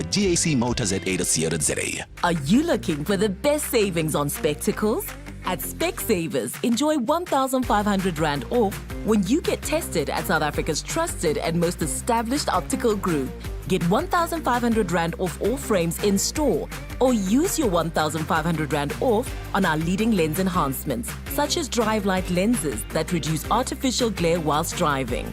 Book online or call your nearest store today. Affordable eye care, Specsavers. T's and C's apply. One of the biggest tourism marketing events in Africa is here. Africa's Travel Indaba from the 13th to the 15th of May at the Durban ICC. Catch this show live from Africa's Travel Indaba with Durban Tourism on Tuesday, the 13th of May, for highlights, live updates, and more. Discover the best Africa and what it has to offer with the widest variety of top-tier tourism products and services. Africa's Travel Indaba, brought to you by Durban Tourism on 702.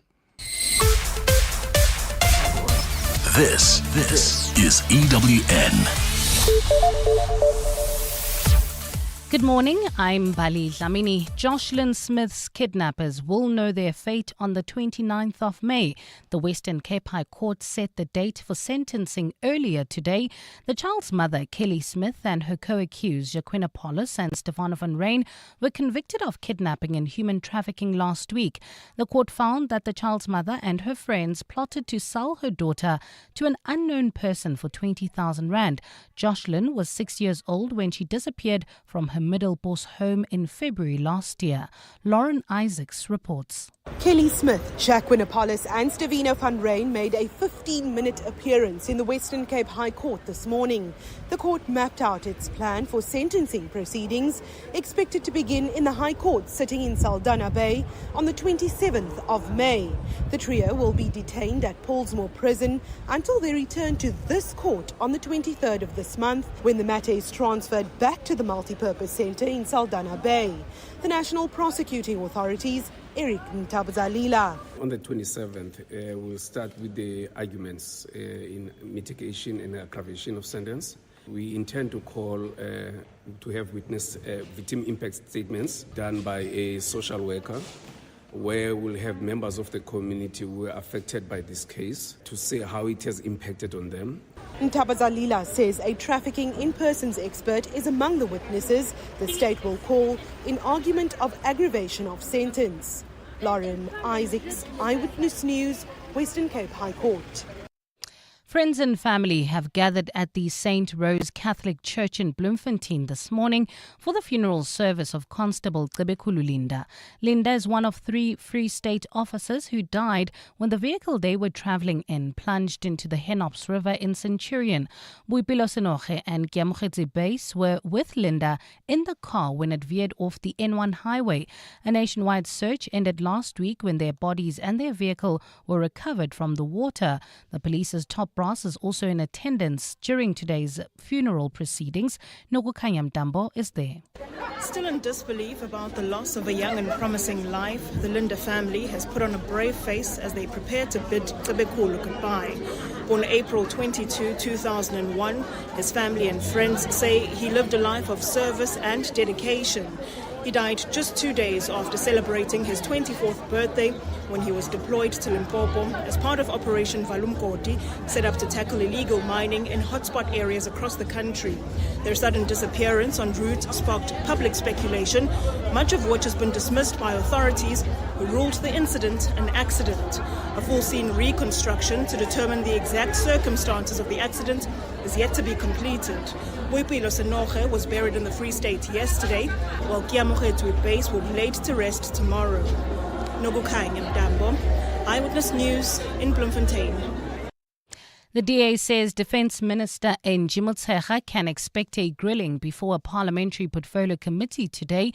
This after the minister characterized the SANDF deployment in the Democratic Republic of the Congo as a success. 14 people died during that deployment, making it the country's second deadliest continental mission since the Central African Republic in 2013. DA MP Nicholas Gotzel says following Sunday's media briefing on the withdrawal of troops, many questions remain unanswered. Lindsay Dentlinger reports. On Sunday, Defence Minister Angie Motshekga and SANDF Chief Rudzani Mapanya announced the phased return of soldiers following a decision by the Southern African Development Community in March to end its multinational deployment in the troubled eastern region of the DRC. But DA MP Nicholas Gotzel says the deaths of 14 troops and a further 170 injured in battle cannot be considered an operational success, with troops inadequately equipped for the mission. This is a delusional attempt to mask what was, by every measurable standard, a catastrophic failure of the ANC's regional ambitions, both strategically and morally. Gotzel says the minister must explain the reported financial discrepancies in the money government received from SADC for the deployment versus the money soldiers are said to have received. Since the deployment of the 2,900 troops in December 2023, government has spent more than 2 billion rand on the mission. Lindsay Dentlinger, Eyewitness News, Parliament. Political parties in the country have added their voice to messages of congratulations following the election of a new pope. Robert Francis Prevost was elected yesterday after day two of elections by the conclave. His election comes after the death of Pope Francis on Easter Monday. He succumbed to illness at the age of 88. DA leader John Steenhuisen says he hopes Pope Leo XIV will serve as an example of servant leadership not only to Roman Catholics but to all. At the same time, Action SA's Matthew George says the party hopes the new pontiff will honour the legacy of his predecessor. Action SA stands in support of efforts that bring people together in service of a more humane and united world, and accordingly hopes that under the leadership of Pope Leo, the Catholic Church continues to play a vital role in promoting compassion, justice and peace. Gold is trading at $3,322.22 an ounce. The rand is at 18.18 to the dollar, 24.11 to the pound, 20.45 to the euro, and Brent crude oil is at $62.84 a barrel.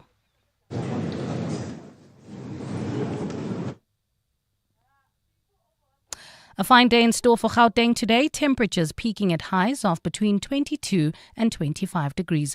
The top story in EWN this hour, Jocelyn Smith's kidnappers will know their fate on the 29th of May. EWN, in touch, in tune, and independent. For the latest, visit ewn.co.za or download the EWN app. Entries to the 702 Walk the Talk are open. Go to primemediaplus.com to get your tickets today. You're with Clement Manyathela On 702. Let's Walk the Talk, streaming on the Prime Media Plus app, DSTV channel 856. 92.7 and 106 FM. 8 minutes after 11 o'clock. Dumelang, welcome to the third and final hour of the Clement Manyathela Show. So, in the last hour, I was speaking to Phathiswa Mbolo, who is a psychic, and Natasha McCloy, who's a psychic tarot and palm reader. And I know there are lots of you that have been asking for their contact details, how to get in touch with them. So I want to give them the opportunity to tell us that before we let them go. So Natasha, let's start with you. How do people get a hold of you to make a booking? Okay, so I have a website, www.natashamccloy.com. You can also find me on Instagram, Natasha McCloy Psychic. Yeah, and McCloy is MCCLOY. Correct. And then you can WhatsApp message me on 073 902 64 12. Okay, so that's the WhatsApp number for Natasha, 073 902 6412. Otherwise, check the website, check on Instagram as well, Natasha McCloy. And for you, Phathiswa?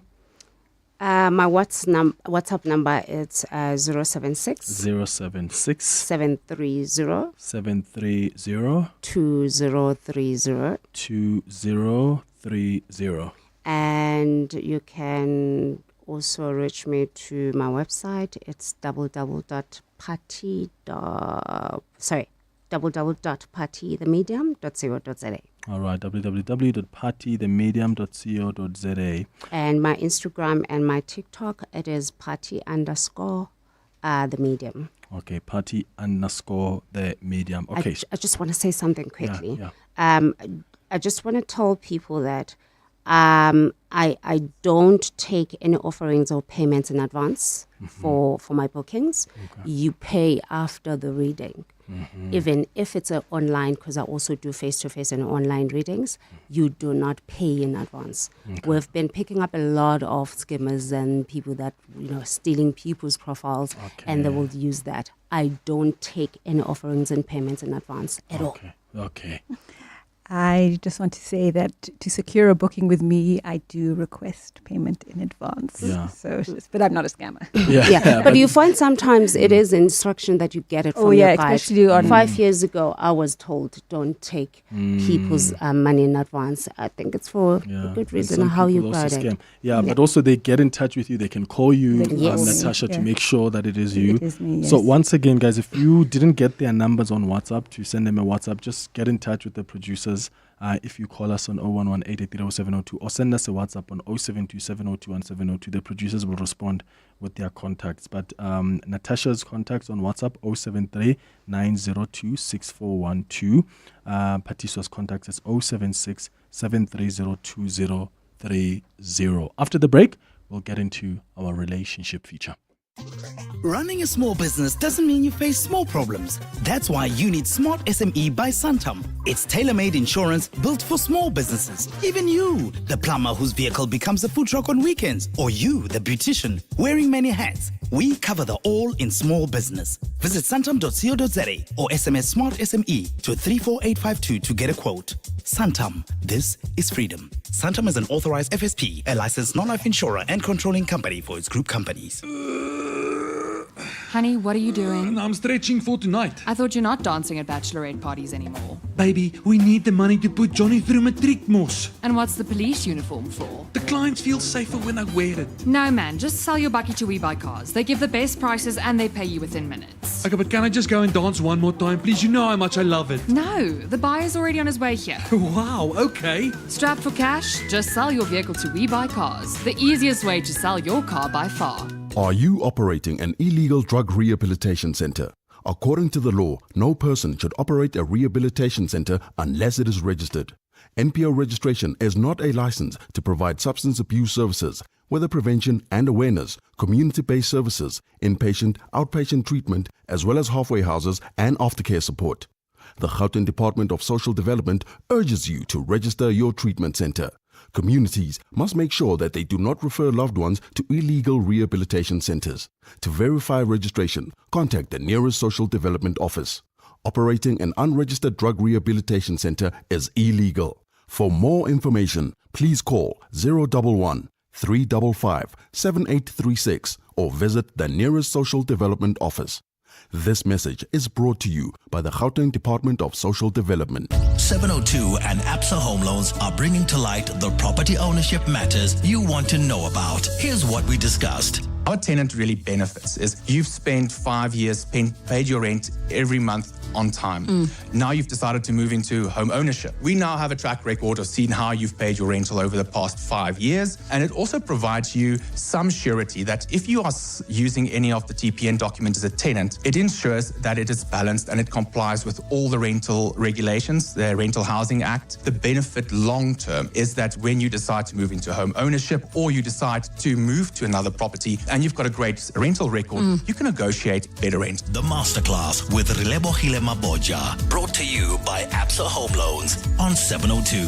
T's and C's apply. Absa is an authorized financial services and registered credit provider. NCR CP7. Relationship issues? Relationship Talk on 702. All right, 14 minutes now after 11 o'clock. Time for our relationship feature. And today we're discussing how to navigate a relationship with a partner with narcissistic traits and tendencies. As I said earlier on, we all have that potential to be self-centered sometimes from time to time.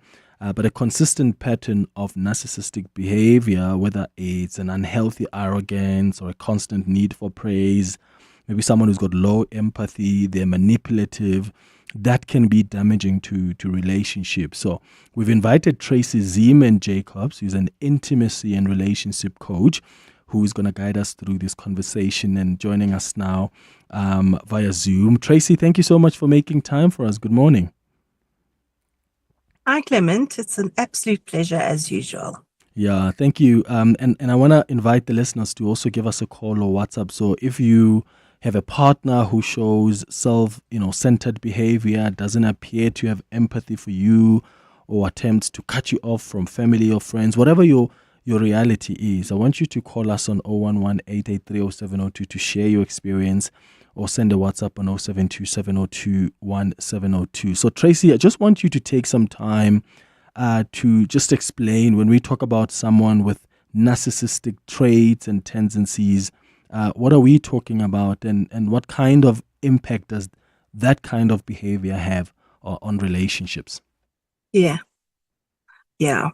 So narcissism is a term that is often loosely used, but often we can talk to people and say, oh, they're a narcissist, without really understanding what narcissism actually is. But it's a type of behavior that is marked as an inflation of one's self-importance. There's a deep need for admiration from others. There's often a lack of empathy for others, and especially in a relationship, narcissists often control their partners through manipulation and charm, and often through emotional abuse. And this is very toxic. This creates toxic relationships, because the partner who, I'm going to call the partner the abused one, really starts to lose a sense of identity in this relationship and starts to feel that they can do nothing right. They lose their self-esteem, and they don't know which way is up anymore. So it becomes there's a lot of stonewalling, there's a lot of gaslighting. And for those who don't know what stonewalling is that the narcissist will throw something at their partner and then just walk out the room, or be left with a blank face and refuses to talk about whatever was brought up. And this leaves the abused partner feeling very lost and confused, and again, not sure which way is up. Mm. And that's the stonewalling. And the gaslighting is everything is your fault. You've done it again. I'm not taking responsibility for any part in what is going on in the relationship. Yeah. So is that a condition, or is it just a behavior that someone would have to deal with? Because sometimes we'll say, yeah, I'm narcissistic because this is how I was raised, or because I'm so overprotective because I was bullied, or whatever the case is. We always try to justify all sorts of behavior. So in your experience, Tracy, people who sometimes exhibit these narcissistic traits and tendencies, do they have child trauma? Do they have things they need to work out? What's the scenario? I always go back to childhood, Clement.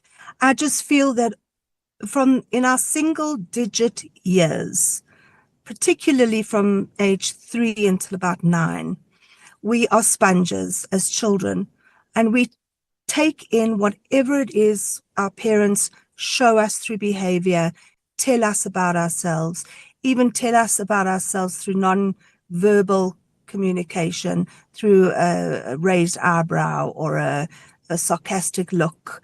And so we also watch our parents, and that's how we learn what it's like to be in relationship.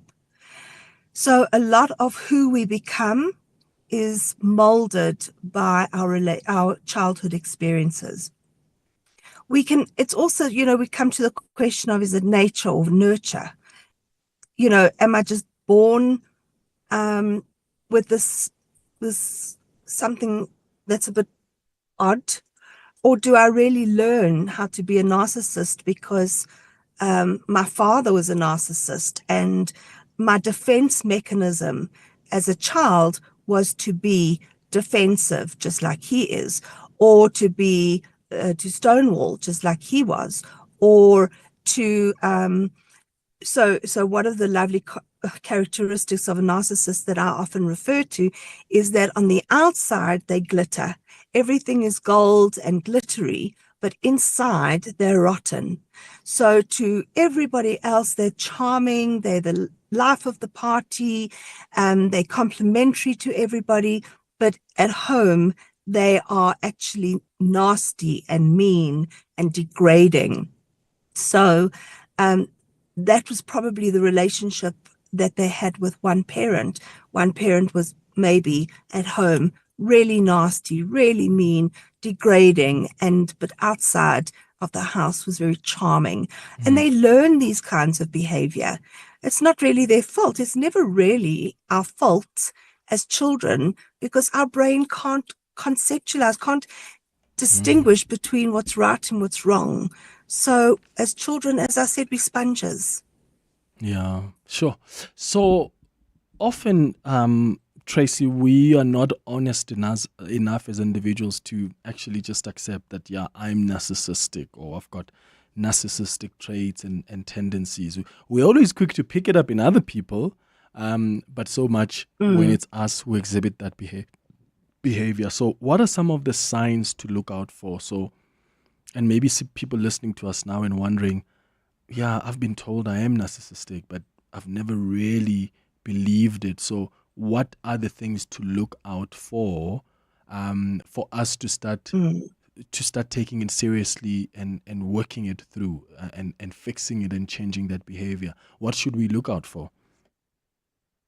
Sure. It's a difficult question to answer, because if a couple come to me and the one who is the narcissist is really willing to step into a place of self-awareness and is saying, like, I am really ready to fix this relationship and I'm ready to hear everything without becoming defensive, without gaslighting continuously through the session, either myself as the therapist or stonewalling. If that person arrives really ready to look deeply into themselves, then they will hear through the couple's session how their partner is feeling, how the partner interprets the narcissist, what it's like for the partner to live with the narcissist. If the narcissist is listening and really taking in what is being said, then he or she will be able, or them, will be able to recognize, sure, that's hectic. So living with me is quite difficult. Living with me makes you constantly anxious, makes you constantly doubt yourself, makes you constantly feel as though you're damned if you do and you're damned if you don't. Living with me feels like you're a child and you're always being reprimanded for things that you didn't do. Living with me makes you feel that you second guess yourself all the time. And I could go on with it. So if the narcissist is willing to listen with open ears, then it's possible to through empathy. This is another characteristic of a narcissist. They have no empathy, because if I think that I'm always right and I become defensive for everything and reactive about everything, I have no ability to put myself in somebody else's shoes, because it's all about me. It's got nothing to do with the other person. So if they're able to develop empathy, then we can definitely do the work. Yeah. So, how do we support people who are our partners who are narcissistic? I mean, the easy way to deal with it probably is, okay, cut them off, leave. But for someone who's listening and says, but I love my partner, I see that the narcissistic traits and behavior doesn't really help our relationship. Is there a way that I can help them? And I would imagine, Tracy, helping someone, that person must acknowledge first that there's a problem. So you can't really help or support someone who still thinks, no, I'm not narcissistic. But equally so, you can be a partner that also just constantly calls the other partner, you are narcissistic, you are narcissistic. That also doesn't help in fixing and coming to a healthy space. So for people listening to us who have partners that are narcissistic, what's the best way to deal with it? Do you tell them that's the case? Or is there a way you can offer them support in a rational way that is more solution driven and not finger pointing? Sure. Again, difficult process. You're dealing with a partner who has no self-esteem, who's been downtrodden and feels as though they are the problem, everything is their fault, they have no opinions, they're not entitled to their opinions, and so on. So you're dealing with a shell of a person. Sometimes they're in absolute denial. They cannot see the truth. So when you work with this individual, you need to be constantly reaffirming that they're an individual who has opinions, who achieves well in their life, who is worthy of love, who is worth it, who has so much to give in this life. So you build them up slowly in terms of their self-esteem, and then you help them to look at the situation, the scenario, and ask themselves, how long am I prepared to be in this relationship for? Or, so that's on an individual level. You build the client up so that they start to see, this is not working for me. This feels wrong. Sometimes they get it, and sometimes they say, I see the light and this doesn't feel right and there's got to be change. Whereas other people are very resistant to the change. Again, they're in denial and they won't acknowledge what is going on inside them. And then it's very difficult. Those people will remain in that toxic environment. When you have a couple together and the narcissist is becoming aware of what's going on, a lot of the dynamic in the room starts to change when the partner starts to realize how they've been affected and starts to realize that there can be more to this relationship if the other is prepared to become more aware of what's going on. And then we can start to work with that couple, make them create a safer environment for connection, a safer environment for communication, where they are able to sit down and listen to each other without becoming defensive or reactive, and that they can communicate in a safe space where there's empathy and there's a sense of validation. So there is hope, as long as there's no denial. And I have had many clients who see what's going on and still they agree to stay in this toxicity. And that's difficult, Clement. That's very difficult. Yeah, okay. So I've got some WhatsApps that have come from our listeners who are sharing their experiences. Some are asking for advice and asking some questions. So we're going to start with those after the latest in Eyewitness News headlines. It's going up to 11:30. After the headlines, I'm going to take your calls on 011-883-0702. I'll take your WhatsApps on 072-702-1702. We're speaking to Tracy Zeman Jacobs. She's an intimacy and relationship coach. And we're talking about how you can navigate a relationship with a partner with narcissistic traits and tendencies. Do you see narcissistic traits and tendencies in your partner and maybe even in yourself? How does that affect your relationship? We'll start with your comments and questions after the headlines. Maki, good morning. Thanks, Clement. Good morning.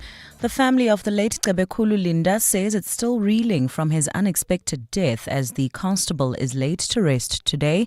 Linda's funeral is currently underway at the St. Rose Catholic Church in Bloemfontein. Linda, Boipelo Senoge and Kamogetso Bays died last month when their car plunged into the Hennops River in Centurion. In the Western Cape, Sandparks is still monitoring flare-ups near Silvermine following a mountain fire 2 weeks ago. Hiking and biking trails remain closed due to mopping up operations continuing as crews clear nails, pins and any other debris. Sandpark spokesperson says rain is expected across the peninsula this weekend and will likely cause more rockfall and destabilization. And in the Vatican, Pope Leo XIV is celebrating his first Mass in the Sistine Chapel the day after being elected as the new pontiff. Born Robert Prevost in Chicago, he's the first North American to be elected Pope. Pope Leo is seen as a reformer and worked for many years as a missionary in Peru before being made an archbishop there. Those are the headlines. This Eyewitness News and more at midday or as it happens. EWN Traffic. I can't read palms, but I can tell you what's happening on our roads. You need to drive with care, keep a safe following distance and do not speed. Multi-vehicle collision, Sandton Limbro Park on the N3 South. Happened just before Mulberry Drive off-ramp. Delay stretching as far back as the McCloy interchange in the opposite direction. Roadworks taking place and causing delays across a similar distance. Now you've got a flight to catch at Lanseria International Airport. You need to allow for extra travel time. Multi-vehicle incident on the N14 just before Malibongwe Drive off-ramp. That's the one that takes you directly to the airport, so budget at least 10 to 15 minutes. Have those time constraints in the city of Johannesburg, around the city centre, Main Reef Road, getting off the tarmac, M2 West, Church Street, as well as Park Drive. So do be patient. And we still have that multi-vehicle incident at the border of Mpumalanga and Gauteng in Breastwall. Please drive with care. Karabo Chale will be giving you the state of our roads today from 12 until 7. Vangeli Nzuza, back with you Monday. Make sure that you do not drink and drive. It is the weekend, a huge one, particularly for Chiefs and Pirates. Be kind and mind the kids.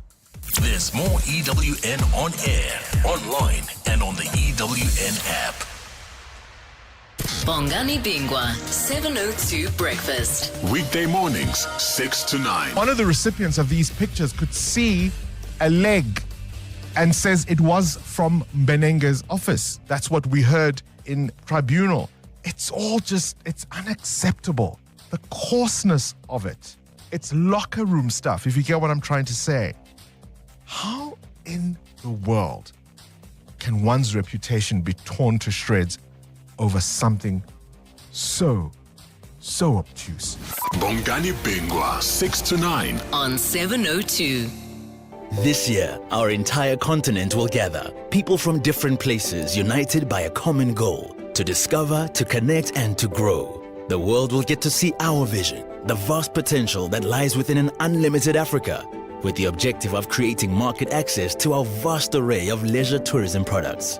Join us from 12 to 15 May at the Durban ICC for this unforgettable experience. South Africa awaits. Come find your joy. Africa's Travel Indaba is proudly brought to you by South African Tourism. Medical aid plans, they're normally like this. So, you'll need to take this form and this. So don't forget this too. Okay, wait. Don't forget this one. Wait. Okay, done. My back! Sorry, sir. That's gonna have to come out of your savings. At Bonitas, we make our plans simple, so they're easy to understand. We also offer a benefit booster and a range of other benefits that don't come off your savings. Visit bonitas.co.za when you need us. Bonitas, medical aid for South Africa. T's and C's apply. Do you have the pace to ace the race? The 3 million rand race. It's the one and only Spinner Zonke jackpot race, and it's exclusive to Hollywood Bets. Feel the heat from the hottest slots as you seek to spin your way to fabulous fortunes and precious prizes. A thrilling 3 million rand is up for grabs every Wednesday, Friday, and Saturday when you hunt for hidden treasures and spin for big wins. Bet now. T's and C's apply. Hollywood Sportsbook is a licensed betting operator. Hollywood Bets supports responsible gambling. No persons under the age of 18 years are permitted to gamble. Winners know when to stop. South African Responsible Gambling Foundation toll-free counselling line 0800 006 008 or WhatsApp HELP to 076 675 0710. Some walks are just for exercise, others for leisure. But this walk is for something greater. It's team building. This July, you won't just take a step, you'll take a stand. You'll walk through history. You'll walk with it. On Sunday, 27 July, the 702 Walk the Talk, hosted by Freedom Park in the city of Tshwane, returns. It's a route that winds through the heart and soul of our capital city. From the sacred grounds of Freedom Park to the powerful steps of the Union buildings. Choose the 8 kilometer for those walking strong, the 6.7 kilometer in honor of Mandela Month, or the 4 kilometer for families and first-timers. Entries are 360 Rand for adults, 200 Rand for children under 12. Enter now on primemediaplus.com. 702 Walk the Talk, hosted by Freedom Park in the city of Tshwane, is where footsteps become footprints. Relationship issues? Relationship Talk On 702. 25 minutes before 12 o'clock, we are talking about how to navigate a relationship with a partner with narcissistic traits and tendencies. Tracy Zeman-Jacobs is an intimacy and relationship coach guiding us through this conversation. And I want to start now with some of your WhatsApps that have come through. If you want to call us, 011-883-0702 is the number to dial. I've got some texts as well that I'll get through in a moment. Let's start here. Good morning, 702. I was with a narcissist. I thought he was a covert narcissist, but he was a narcissist. And unfortunately, it has affected me drastically. A lot of regret, but I'm slowly and surely working on myself. I just wanted to find out, is it possible that, after being with a narcissist, because of the trauma, is it possible that you actually can become the narcissist that you got away from? Because I feel like I've become a narcissist myself for other people, or is it just trauma and hurt that I need to heal from? Okay, thank you for that. Is it possible, Tracy, for someone who's somehow escaped a narcissist, for them to be one?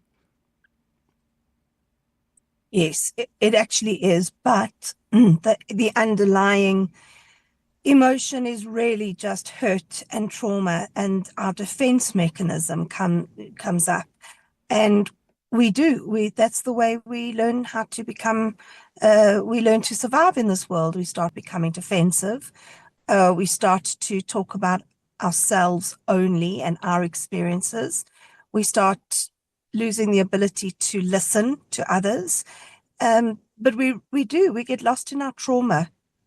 So it's just, what's really needed is just a session with a therapist and a little bit of awareness of what's going on in terms of the trauma and the hurt and the anger. Gosh, there's so much anger. Good morning, Clement Manyathela and the team. I'm in a 20 years marriage with a narcissistic husband. Oh my God. It has never been easy. It is still not easy. I didn't know about this kind of personality up until now. I'm deep rooted into it. It's not easy at all. Hi, Clement. Today's topic in terms of the relationship section that you have, if I can remain anonymous, is really hitting home. Was even having second thoughts about doing this voice note or whatever, but I feel like I married someone who is like, who have those narcissistic traits. Yeah, it puts one in a position where you feel like you cannot voice yourself. Your opinion doesn't really matter. At times you feel like you're stupid, or they would get angry about a small little thing, and you just see that it's just a small issue that you cannot just get mad about it. And when they do get mad about it, they just give you the silent treatment. So how does one navigate that? I've been in this marriage for like 11, it's going to be 11 years now.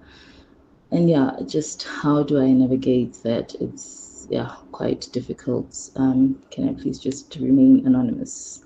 Yeah, Tracy, where does one even begin when you've been married for so long with someone? And communication, and sometimes maybe getting a therapist, but there's some couples out there that are struggling because one partner wants to suggest a therapist, the other partner will say, no, that's not my thing, I don't want to do that. And you can't really force someone to a therapist because it's not going to work until both of you are willing to do the work. Mm. So, what came to mind as I was listening to these ladies is that it's so difficult when you're in the romantic stage of your relationship to identify a narcissist, because during the romantic loved up phase, you're dealing with such a charming human being who will just do anything to get you. And you don't see anything. You don't really see the flags, the red flags. It's just charm. You might get to see a little glimpse of something, but then you say, oh, it'll go away, or he didn't mean it, or that was really rude and that hurt, but he's stressed. He didn't mean it. So it really is difficult to spot a narcissist when you're dating or when you first meet. And yes, leaving, narcissists don't like to be left. They like to do the leaving. And if you leave a narcissist, they will make your life an absolute misery. They will take revenge in some ways. So it's really difficult. To set boundaries with a narcissist might not go down so well. In order to set boundaries, one needs to develop a good sense of self, a good self-identity, a good self-esteem. And that can be done through therapy, through a process of self-awareness and really looking at one's self-worth, taken as an individual out of the relationship. And it takes hard work, and it's not a quick fix. So, and then once you approach the relationship as a more, a stronger human being who has a sense of worthiness and worth it, then they don't actually stay. They either don't stay or, it's not likely that they stay when they develop that sense of self. Yeah. And deservability. This is what I deserve. This is what I'm entitled to. It's not what I deserve. It's what I'm entitled to as a human being. Yeah. Let's go to some calls now. 011-883-0702. Let's start with you, Mbolo. You are calling us from Kailami. Good morning. Hi. I just want to find out, how do you parent with a narcissist beyond during a breakup? So beyond the therapy for the kids, how else do you empower the kids be able to handle this person? Because us as adults, we can come up with ways that we can cope, but how do you empower the kids to actually manage the parents that they have had for the past 17 years? So how do you empower the kids? All right, great question there. Well, thank you so much for that. And I get that, Tracy, because sometimes you also don't want to, especially when you're co-parenting, you want to try and be measured, even in your language. You don't want to tell the kids your father is a narcissist, your mother has you're trying to be cordial because it's a very complex relationship, co-parenting. So what's the best way to just empower those children to be able to know what they're dealing with and know what to expect and where to lessen their expectations? Difficult, so difficult, but here's what's coming to mind. So, number one, it's very important that you remind your exiting partner or the narcissist that together we have to look after the best interests of the children and drum it in as much as possible. This is not about the children. This is about us. Do not, and as much as you can, just drum that point out. Do you love your children? Yes, I love my children. Do not bring the children into this. This is between us. We're adults. They are children. So just repeating that all the time.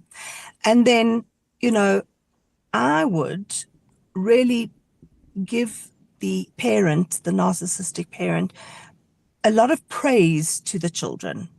So dad is a good person, and really take out the good stuff about dad and just bring that home all the time to the kids.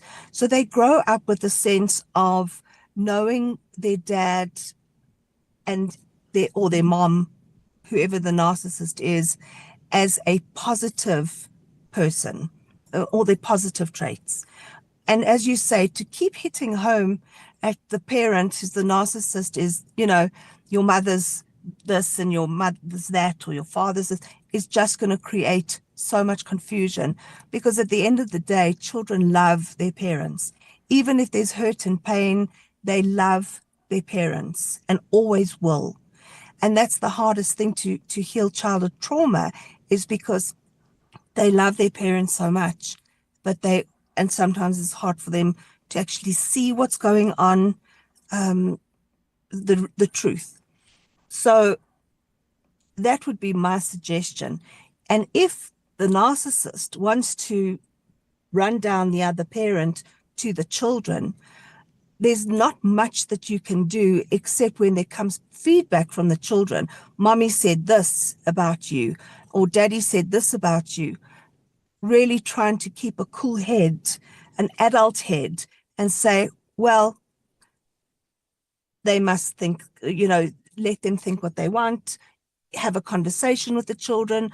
Do you think that's true? Do I display this kind of behavior? What is the truth for you? And allow the children to make up their own minds about what is being said about the other parent from the narcissist. It's really hard, Clement, and I'm talking about an ideal situation where emotions are regulated, and we can sit down with our children and we can talk to them and explain certain things to them, and also according to their age, what they understand, what they don't. But the most important thing for parents that they have to understand and agree to is that this is not about the children, this is about us. And we need to look after our children and remember that we have to remind ourselves that we have to keep their best interests at heart. Mm-hmm. Yeah. Shelley, you're in Pretoria. Good morning.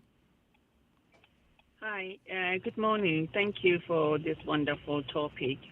And first, I have a question to say, what makes a person to be a narcissist or to develop this narcissistic behaviors? And secondly, just to comment to say, I was in a relationship with a narcissist, and my conclusion is that most of these narcissists they kind of like know that they are narcissists, but they have, for some reason, they have a fear of confronting this thing. Let me just name it as a monster in them.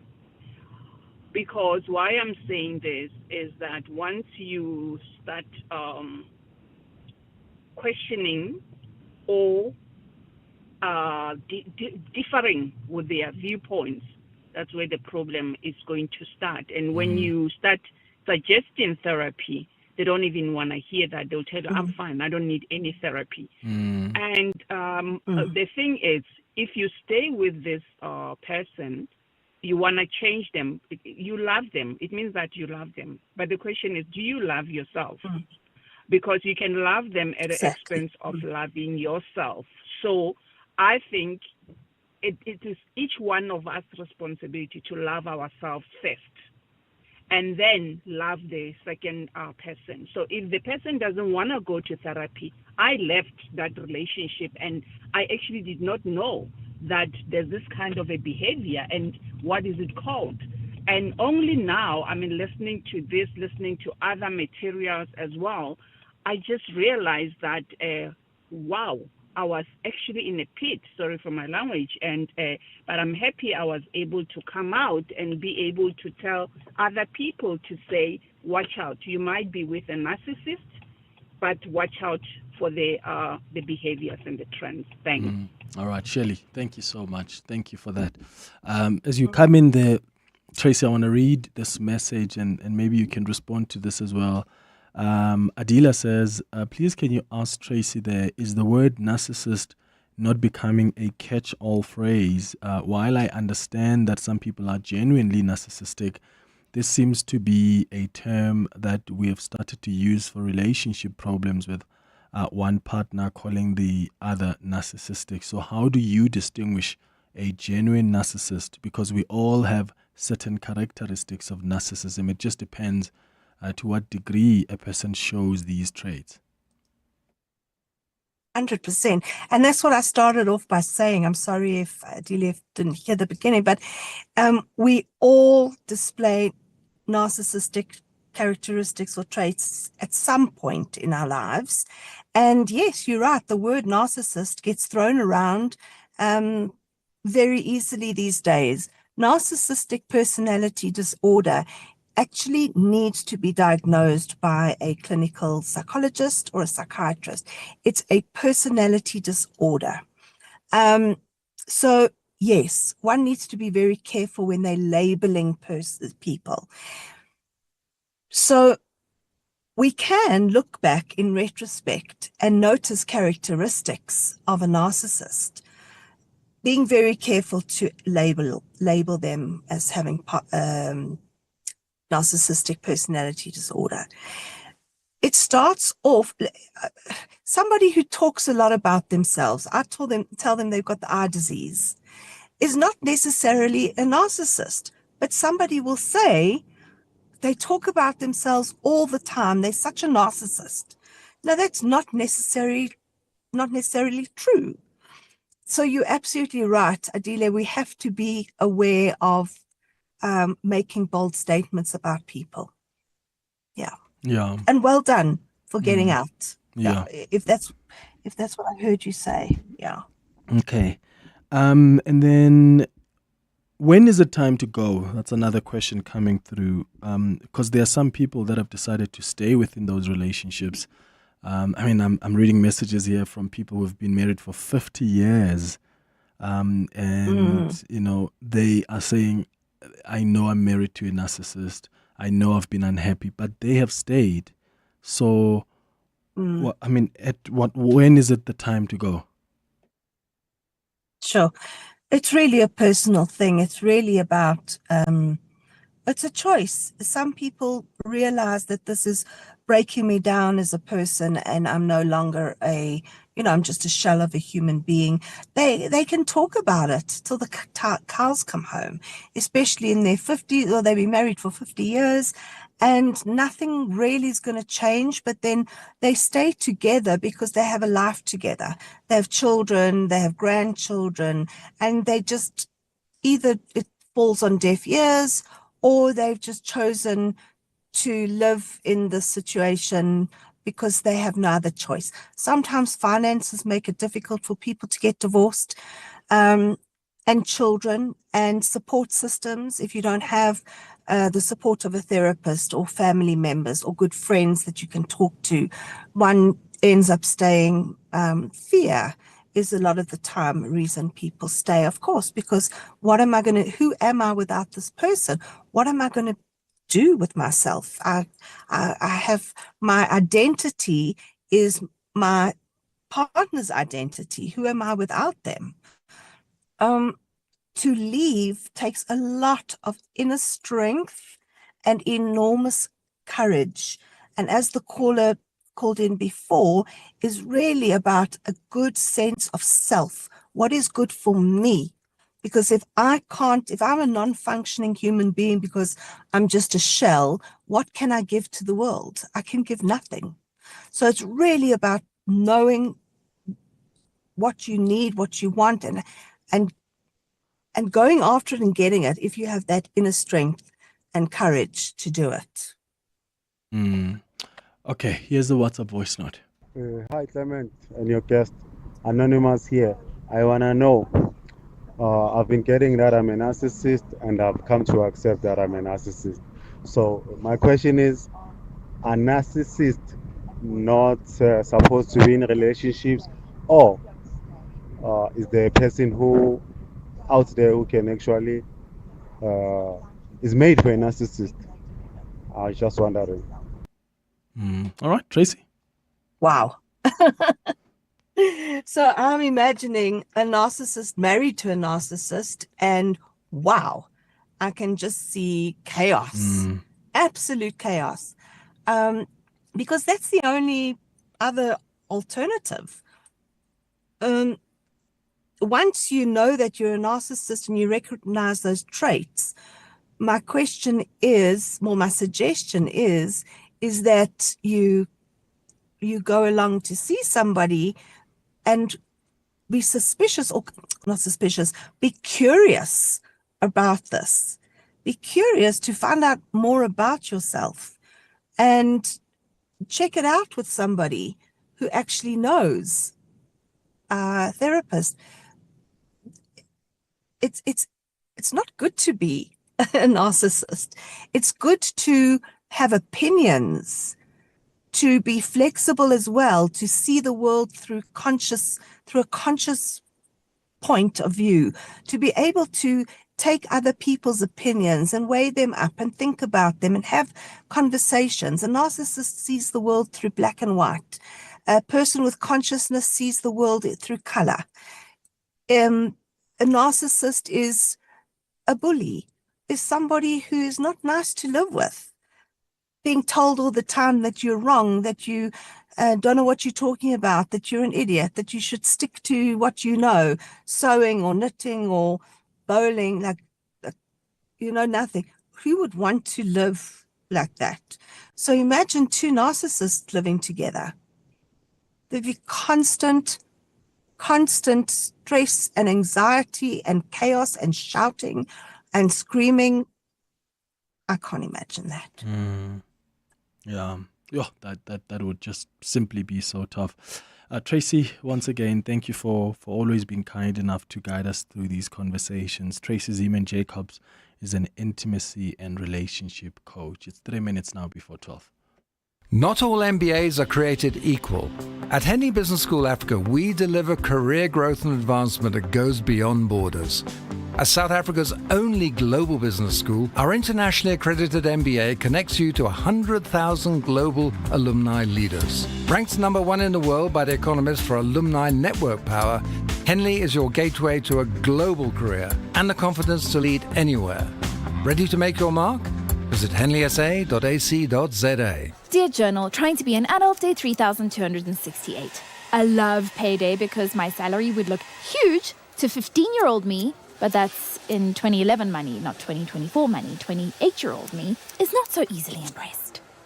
Recently removed from the family payroll?